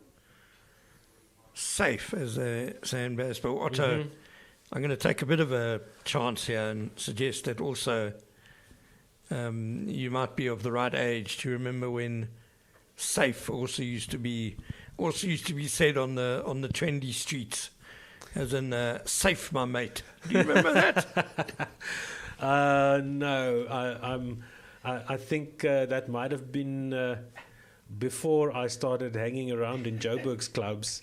So I've slandered you. You're too young. Well, relatively speaking, yes. Relative to that reference, yes. Not, sorry, Otto. How rude of me. Not young in relation to many things anymore, Ken. That has been worked away behind square, but not off the bat. Leg by. Oh, these wickets have really halted any progress that the Kavalliers could have made. So I guess from their point of view now, just bat out the 20, see if a few individuals can stand up and make a name for themselves here. Certainly the win is most probably off the table at this point, unless, as you've said, Ken, a superhero can step forward. Small continues from the Henops River end. He's getting quite a lot of in-swing, but he's just struggling to get the line right and being a bit leg-side-ish at the moment. But you're right, Otto. It's very much got the feel now of winding down the clock. This innings required rate 19.2 to the over, and we're only in the 12th over. Yeah, so it's basically 3 runs per delivery needed now. 51 balls left, 166 to win, and that is highly unlikely. They haven't had the. I haven't seen that they've had the power over yet, or have they done so yet? Because that was a big difference in the future Klofies innings. That what was it, a 50-odd jump that they made in those 2 overs. Slapped away through the covers. That will be a boundary, much needed. And we did speak earlier about also not leaving that power over too late. One feels that it's got to be now or never. Bit of a partnership has developed here. 29 now, the partnership. These 2 batters are reasonably well set. So I would suggest the next couple of overs, they better take the power overs just to try and get themselves back into the contest. Some aggression there from Hallas, walking down the wicket, successfully executing that shot. This time off the crease and straight to backward point. Well, yeah, that's I think this is the sort of the last hope. If those power overs can bring the run rate back down to something that's improbable, like a 12 run per over, that could be something. And Klofies, they just need to keep taking wickets. Yeah, if you can go, we'll just watch this delivery as small Endies over with a short lifting delivery dot ball. So if they can take this deep, Centurion Kavalliers, and try and get into a situation where you need, say, I don't know, in the last 4 overs you need 80, say. Yeah.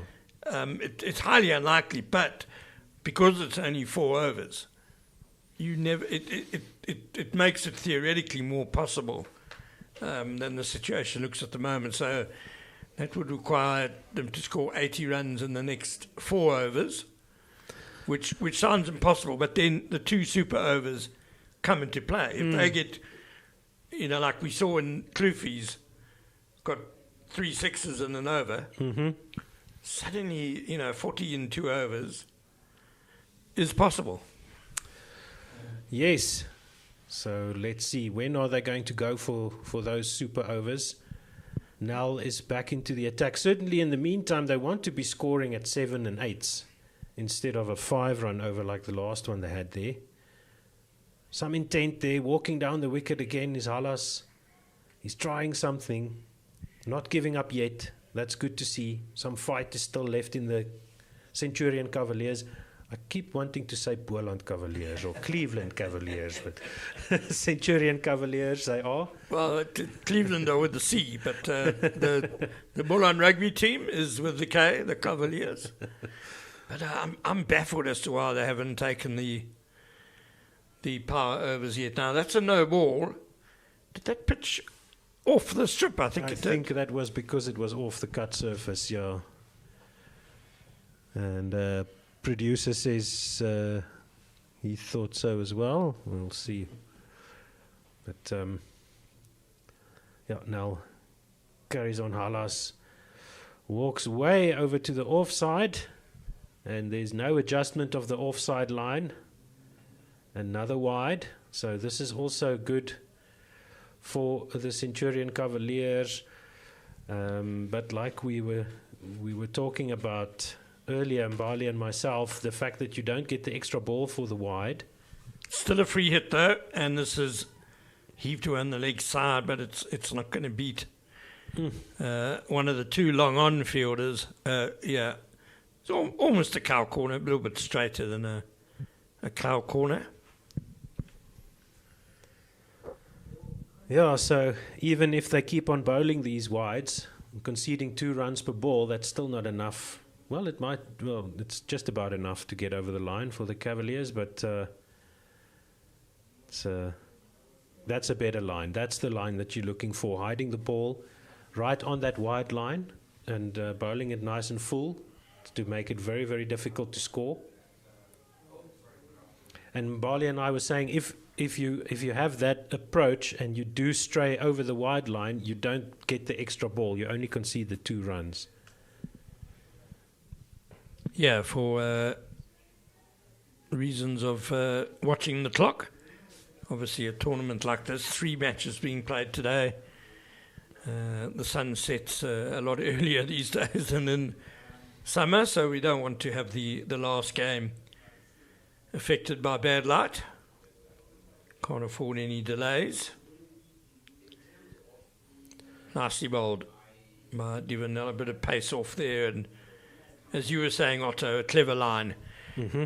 In the 13th over, 89 for 4. And Wacky Golf Day 2026. Join us for a day of swings, sunshine, and sportsmanship. It's on the 1st of July at Centurion Country Club. That cost us for your 8 ball and includes a cap, shirt. Your carts are included as well, which is always nice. And your contact there is Pierre Joubert, the great former Titans all-rounder, who is now doing great work in administration for his former union that he also captained with great success. As I don't think that's small. That's we're going to have a change of bowling. Looks like spin coming on from the Henops River end. Yeah, so get in touch there with Pierre J at cricket.co.za. That's not a bad price. The total might fool you, but remember that's for 8 players, including your cards, a cap and a shirt. So do get in touch and get some more information. You can see the great work the Titans are doing here for the young players coming through in their region. And it's a good looking shot there. It'll drop safely, but will be cut off at the point boundary. Jaden Cross into the attack. And facing is Konrad Voliter. So it's another successful multi-bowling attack here that we've seen today, the second run chase of the day, and in the first run chase that was also employed. 7 bowlers already on the card. And still no power over, Otto. Have they forgotten about it, I wonder? That's nicely struck over extra cover. It was an inviting delivery, but very well put away by Hellas. Now that was punished, bad ball punished well there by Hellas. So I think what might be happening here is that the Kavalliers are waiting for the good bowlers to be bowled out. Just my guess that I'm educated guessing here. They might be waiting for the bowlers to be bowled out before taking those power overs, and the Klofies are just throwing more bowlers into the attack. And all of them have been good. Yeah, and all of them have been good. It's a real problem for the Kavalliers, I'm afraid. You know, maybe with these 2 now set, this is a good time, as good a time as any. Man, if they can get 100 runs here, a 50-60 score in those 2 power overs, here they come. The bibs are out. The umpires are donning the neon green bibs that indicates the power overs. So there we go. Last chance saloon, you'll have to say, for the Centurion Kavalliers. They need 2 enormous overs here in order to make a dent into the score so that they can chase something decent. I think it might be too late, Ken. I mean, if they go 50-60 here in 2 overs, that means they've still got 4 overs left with 100 runs odd. Yeah, I think 18. they need 2 20-run overs. So that'll take 80 off the score. 69 or 4 overs. Can be done. But obviously it takes some doing, and a great start with the ball by another new bowler, who is Comfer, yeah. Who Nicholas Comfer. So I guess if you cannot bowl, you're not in this Klofies side.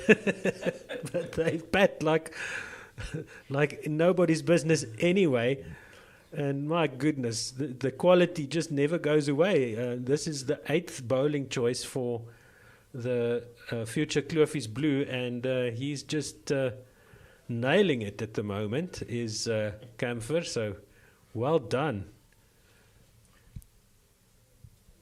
Centurion Kavalliers will hopefully put an end to that to make a contest out of this, and this one is smoked down to long off, but just a single. I'll tell you a scary thing, Otto.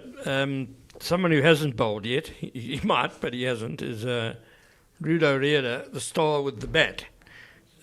He's bowled his figures in this tournament so far: 2 overs, 1 made, and 2 for 2.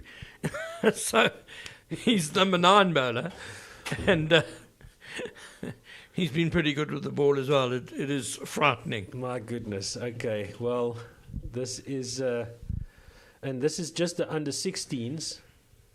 So good luck to whoever faces the first team next year for against Waterkloof High School. Right, some runs here for Centurion Kavalliers, just the 1. They need everything they can get. 2 balls to go in this over, and only 4 runs conceded so far. This is excellent work by Camphor. Yeah, Centurion just haven't been able to find enough boundaries to make any sort of dent in this target. That's nicely struck down the ground, and there will be a boundary as the fielder cannot claw that one back in. So Hullis gets another 4, takes him to 23. That's an excellent shot, and exactly what they would want. I don't see the double runs being allocated here. And there we go. It jumps up now. And it looks like it's not going off the name of the bowler. It's only being added to the team score. Is that right? Yes, I have noticed that. Okay. Which seems fair. You know, the poor bowler bowling or bowling the power over. And, your figures could take a real beating. So 5 overs left, 135 runs needed to win. Oof. And to describe it for you will be Otto Simon with Mbali Hlope Mokoko joining him. Thank you very much, Ken. 50 partnership is up with those extra runs coming through. And, just for the sake of saving time, and with the super over, the extras calculations is a bit off. So 18 extras doesn't mean what it usually would mean. Those are where the extra runs go for the power over. Yeah, I noticed that earlier in the morning when we had that massive over, the figures did not go into the bowlers, figures, but it went to the team. So that's much better. Imagine having to tell somebody you went for 40-something runs and 1 over. How's that possible? No, that's really not great for the bowlers, but they are spared those figures. Cross now bowling the second power over, and just the 2 runs so far. That's a great looking shot by Halas. It's going to go through for 4. 8 runs added now for Centurion Kavalliers, and those will be well appreciated. They need to go big in these last 3 deliveries of this power over to have any hope of chasing this total. Definitely not going to get anywhere closer to that total, massive total that you're talking about, of about 245 runs to win. If you look at the required run rate right now, they're sitting at 29 runs. In fact, 30 runs and over. It is quite overwhelming. Oh, there we go. Not going to get much there. think what future Klofies have done very well is how they've changed their bowlers, kept them fresh, given them a very good, amount of overs. And just the quality. I mean, it's been really impressive the way that these bowlers have just stepped up and been on the money from ball one. No real gimmies, nothing easy for, and the highest economy of the bowlers, Ernst, with 3 overs, 32 runs, took 3 wickets. So, yeah. Now we've got the second Titans Daisies Cup coming up in 2027. It will be played from April till May, so space is limited. You can get your pre-registration in as a space is limited. Age groups start from under 9 all the way to veterans, men and women's teams. Best players in each age group on stats and are selected. That's another good-looking shot. The power overs are over, and they're coming back for 2 here. Good running. Camphor continues. Yeah, this is a great initiative. So in the post-season, for all you schoolboys and girls and club players, ladies and men, get your teams together, get your pre-registrations in, and as you saw there, the space is limited. Probably should get a commentary team next year. But what are we going to do? Play cricket or talk cricket on the field? There's a run out. There's a run out for the future Klofies coming back for the second. I think it is Halas that has to go. Yes.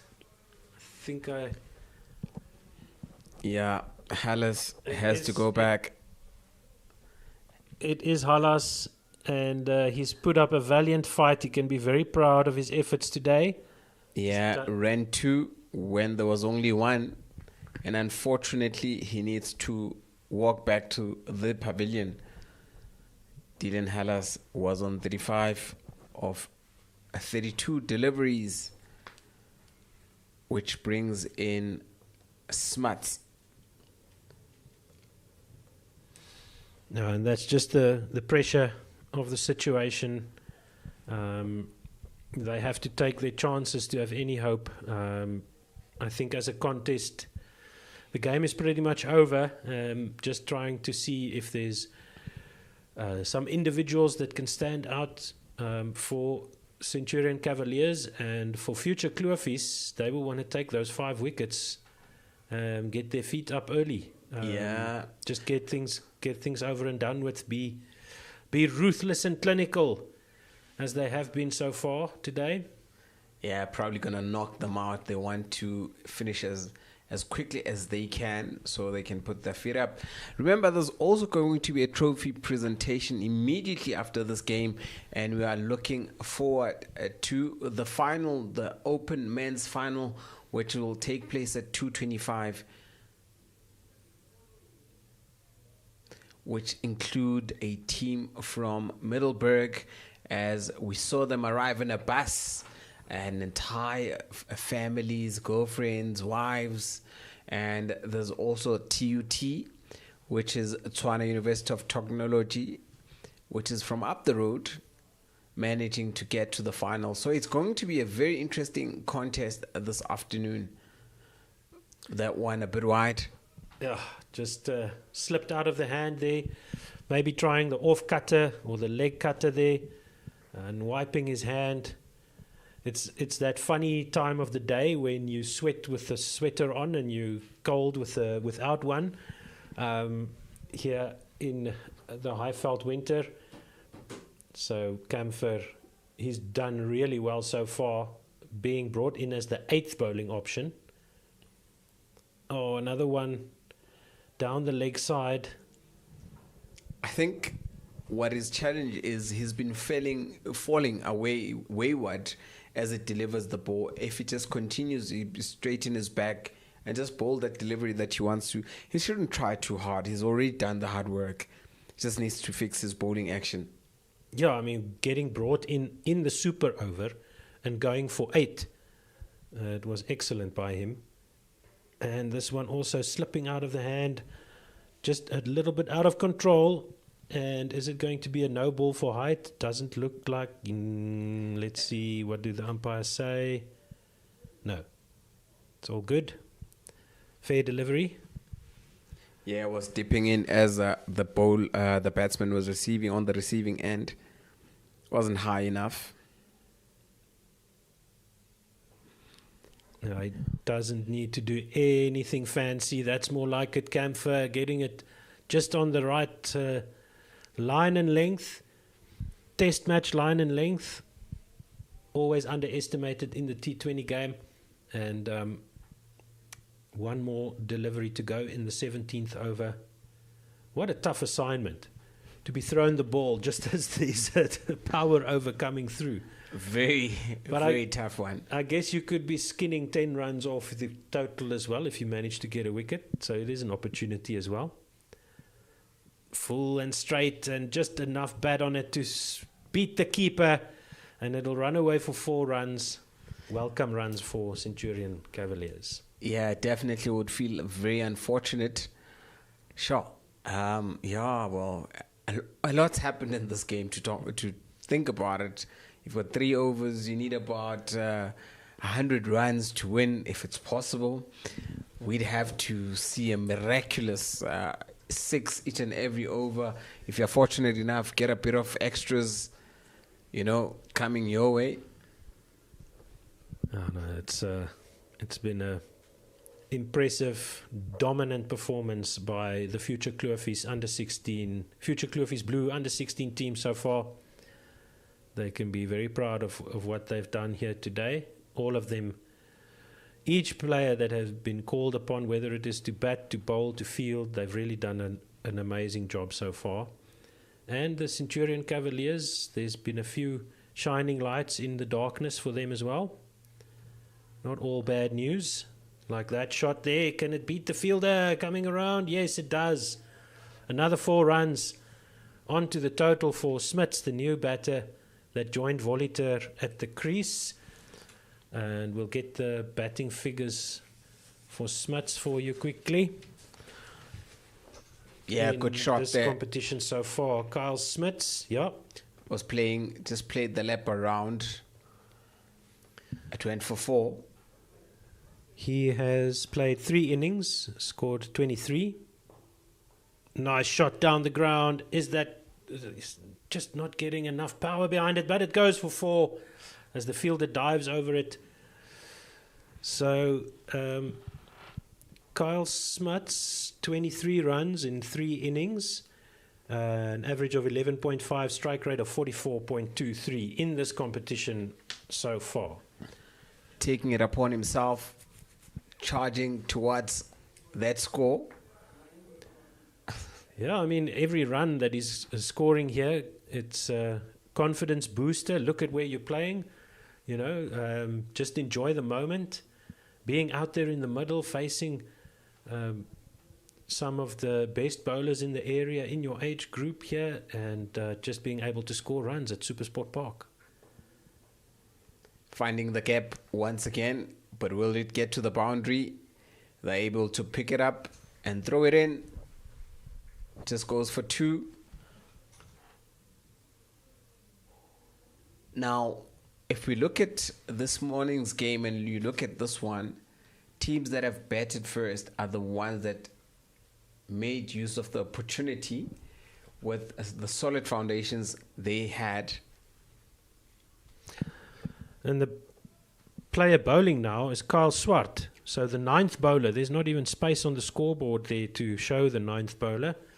But he is number 9 on the bowling card. Leg spinner. And he gets a wicket off the pads onto the stumps, cramping the batter for room. And that's an excellent delivery there. Kyle Swart gets a wicket. Very well bowled. Was that a no ball or what was going on there? Let's see. No, the batter is walking off. And a very muted celebration. Come on, guys.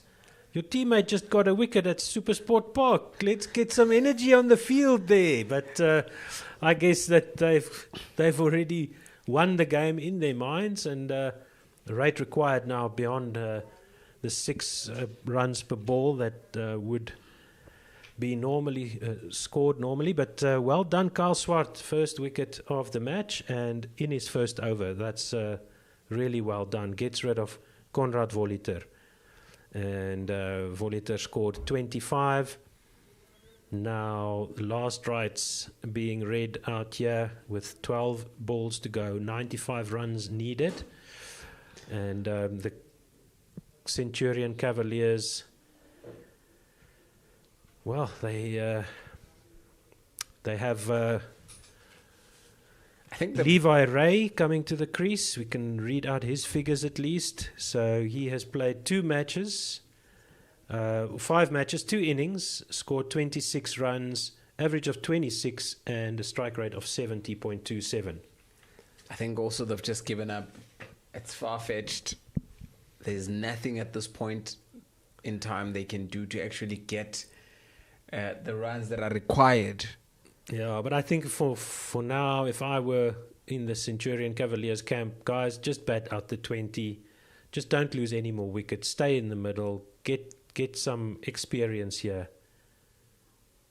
Oh, that's Given another wicket. Under edge, well caught by the keeper, Smith. Luan Smith gets his first wicket of the day. No, he's second. Luan Smith yeah. coming back, having bowled 2 overs previously and going for 11 runs. First delivery that he bowls, gets his second wicket of the match. Oh, that was a magnificent catch by the keeper. Just a small under edge. Those are very difficult to deal with. Very difficult to deal with, because one thing for sure, you're standing right in front of the batsman. You need to make sure that the ball doesn't go past you. But I think sometimes you just need to be able to time where the ball is going to be. Your feet movement and, your awareness as a keeper plays an important role. You definitely know that if the ball pitches there, if it's a good pitch, how it's going to rise, you just need to get your glove work properly. Yeah, and staying low for those catches. You'd rather miss one going over you than going through your legs for 4, But right, so not that I'm a wicket-keeping expert by any stretch. And it is Reinders now into bat. Flighted and bowled by Smith. He's on a hat-trick now. 2 wickets in 2 balls. Just fooled by the flight of that delivery. Eyes lighting up. Couldn't get his bat down. And Reinders goes for naught off the first ball. Yeah, golden duck there. Beautifully bowled by Luan Smith. It's got a beautiful arm action. Yeah. Nicely flighted. Just a perfect delivery for the new batter coming in, the tail ender. Didn't know much about that. And that is the 8th wicket down. So future Klofies Blue under 16 are marching towards victory here. And that will be very satisfying for them if they can take all 10 wickets. Let's see if the Centurion Kavalliers can make them bowl all 20 overs. Looks like the batsman was caught napping there as he comes in and puts on his pads as everyone watches. Yeah, well, that was 2 wickets in 2 balls. So, not used to batting are these players that come in at 10 and 11, 9, 10, 11. So the post-match ceremony preparations are underway. So this is absolutely barnstorming performance here by the future Klofies Blue. Yeah, totally blew them off with their batting, and now they're doing it with the bowling. Oh yes, that is a nice one there. Bali blown away. So yeah, you sure. don't want to be on the receiving end of such a performance. But hey, these things happen as we see Luan Shaw or Luan Smith on a hat-trick. Will he get it? Well, he can just repeat that flighted delivery on off stump to the tail ender who's still putting on his gloves. That'll be the best bet, I would think. Just go for the stumps. And let's see. And he does exactly that. How close was that? Completely missed by the batter and just put that ball outside off. Just missed the line there. And you could see he was tilting his head back. Good Goes for it. Shot. Good looking shot there by Shaw. He gets off strike. Gets off the mark. 150 up for the Centurion Kavalliers. And so... Still a whole lot of runs there. 94 runs to win off 8. Oh, that's another good delivery by Smith. Ray just punches it out to point. And there is another dot ball. So, 1 ball to go in the 19th over. Dancing down the wicket. And Smith gets his 3rd wicket in the over.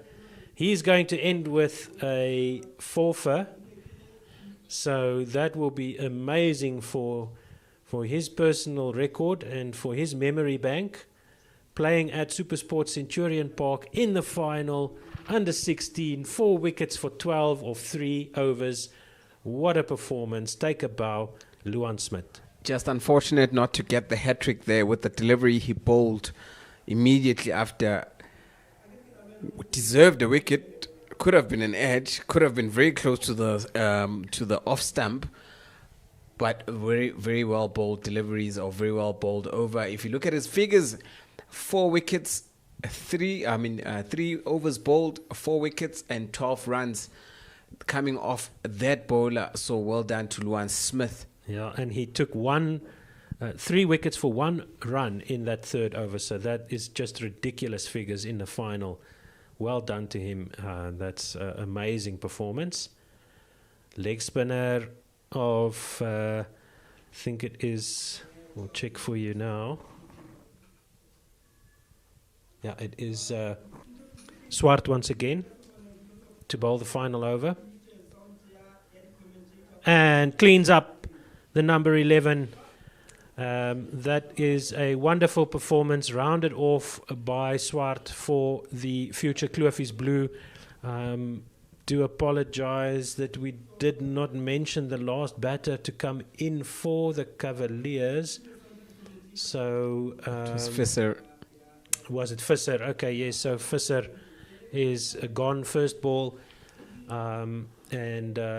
Or was that Shaw that had to go? We'll just double check that for you in a moment. No, Visser didn't face a ball because Smith took the wicket off the last ball. So that's Shaw that was dismissed, I'm pretty sure. So, absolutely wonderful performance by the future Klofies Blue.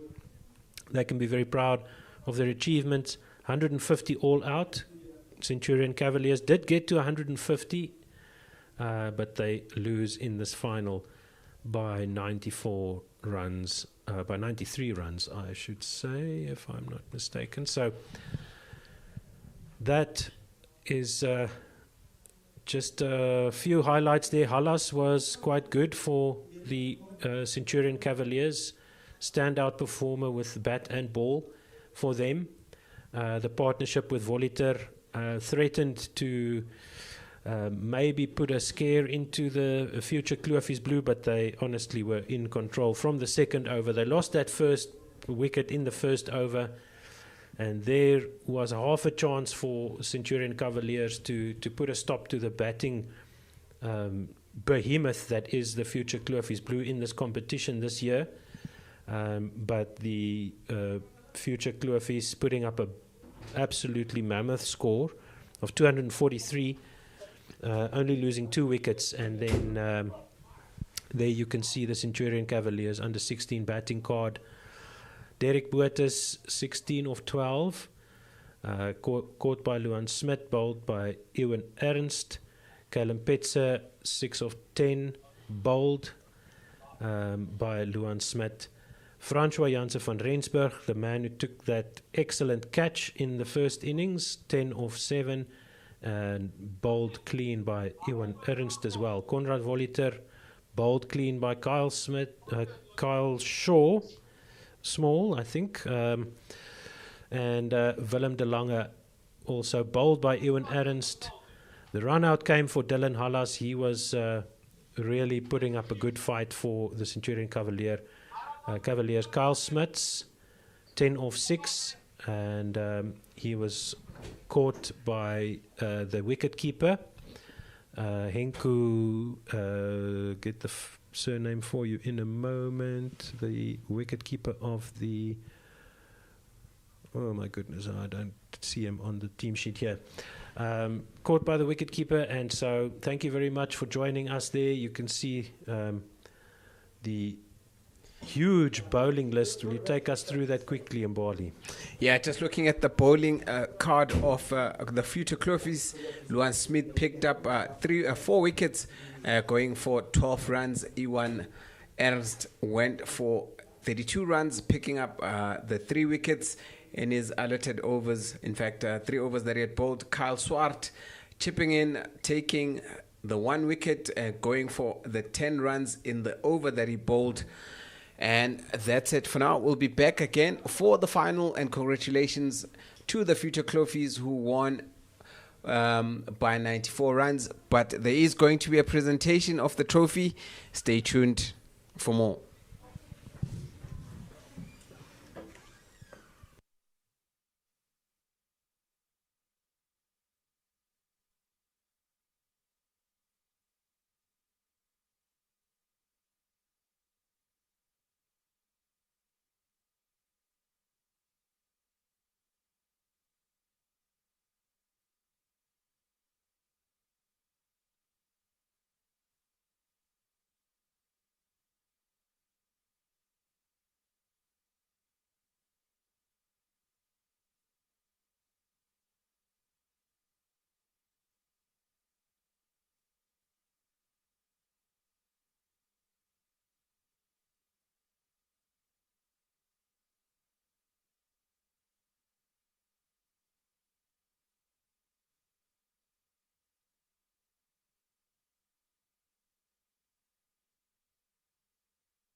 Good day everyone, and welcome to the post-match presentation of the Under-16 Titans Daisy Cup Finals. After a few weeks of exciting round-robin matches, the grand finale brought us here today, where we see future Klofies Blue versus Centurion Kavalliers. A big round of applause to both the teams for making it to the finals. And on behalf of the organizers, I'd like to extend a heartfelt thank you to all the parents, schools, clubs, and academies for making this tournament as incredible as it was. Without your support, this tournament wouldn't have been a success. And also a special thank you to MSC Sports for taking partners with Titans to ensure that this tournament goes ahead. Today, we have the president of Titans Cricket Union, Mr. Damien Vedeman, who will be helping us do the presentation. First up, I'd like to call the losing captain from Centurion Kavalliers.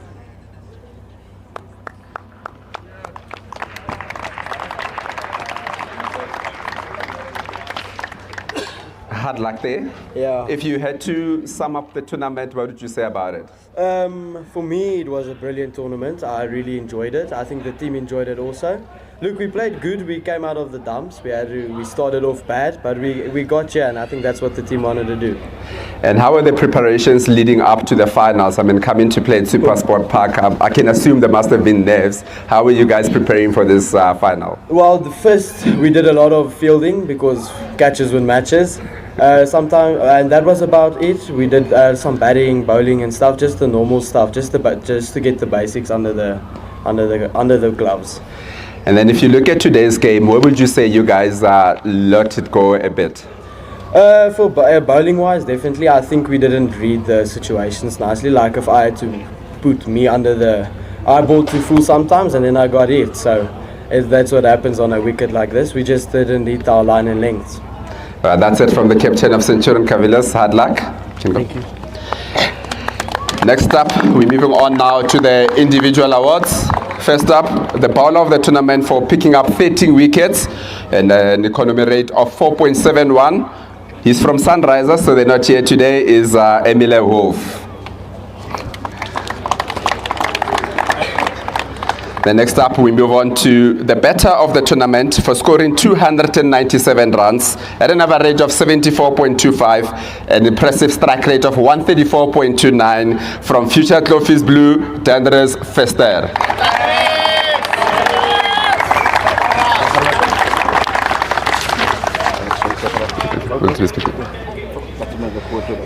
Dandres, how was it for you out there today?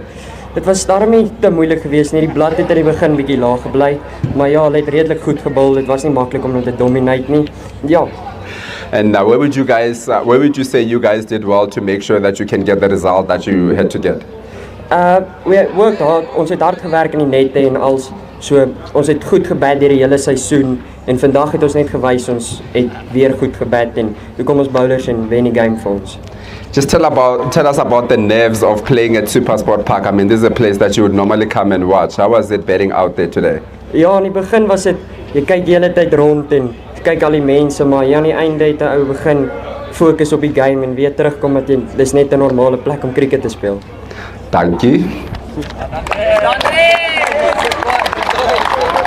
And then next up, we move on to the MVP of the match for scoring 102 runs of just 58 balls from future Klofies Blue, Rudo Rieder.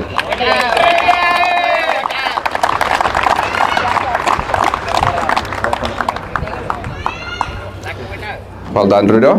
How was it out there today? 102 runs. That's quite a good score to put up at SuperSport Park. Yeah, I think it was hard in the beginning to get off strike, but when you Je kan een Afrikaans antwoord, is recht. But I think when we got going, it was a lot easier and we saw the ball a lot better. And I think how long the pitch was staying low on this side, but I think if you batted long enough, you got used to the bowlers and then it all became easier. And how did you prepare yourself for this? I saw you've got Ivan Jones, that's part of the team it looks like. Did he give you some tips on how to bat at SuperSport Park? No, not really. Yeah, but I think it is a pleasure to be able to play here, and I think my team gave me a good base to play from, and I think without them it wasn't being able without them. Well done, Rudo. Thank you. Go. And then next up, we've got the most valuable player of the tournament. This player has delivered consistent performances throughout the tournament with the bat to make sure that his team can go over the line every time they played. He has taken 2 Men of the Match awards so far this tournament, and the MVP of the tournament for taking 2 wickets and scoring 297 runs from future Klofies B, Dandres Vester.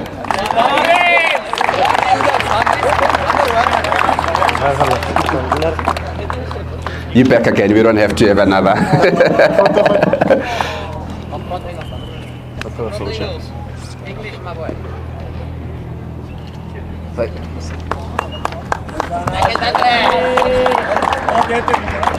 And now for the big one, captain of the team, can you come join us? Let's take a photo with the president.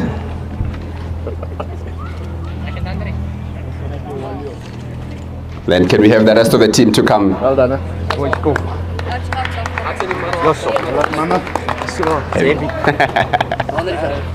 I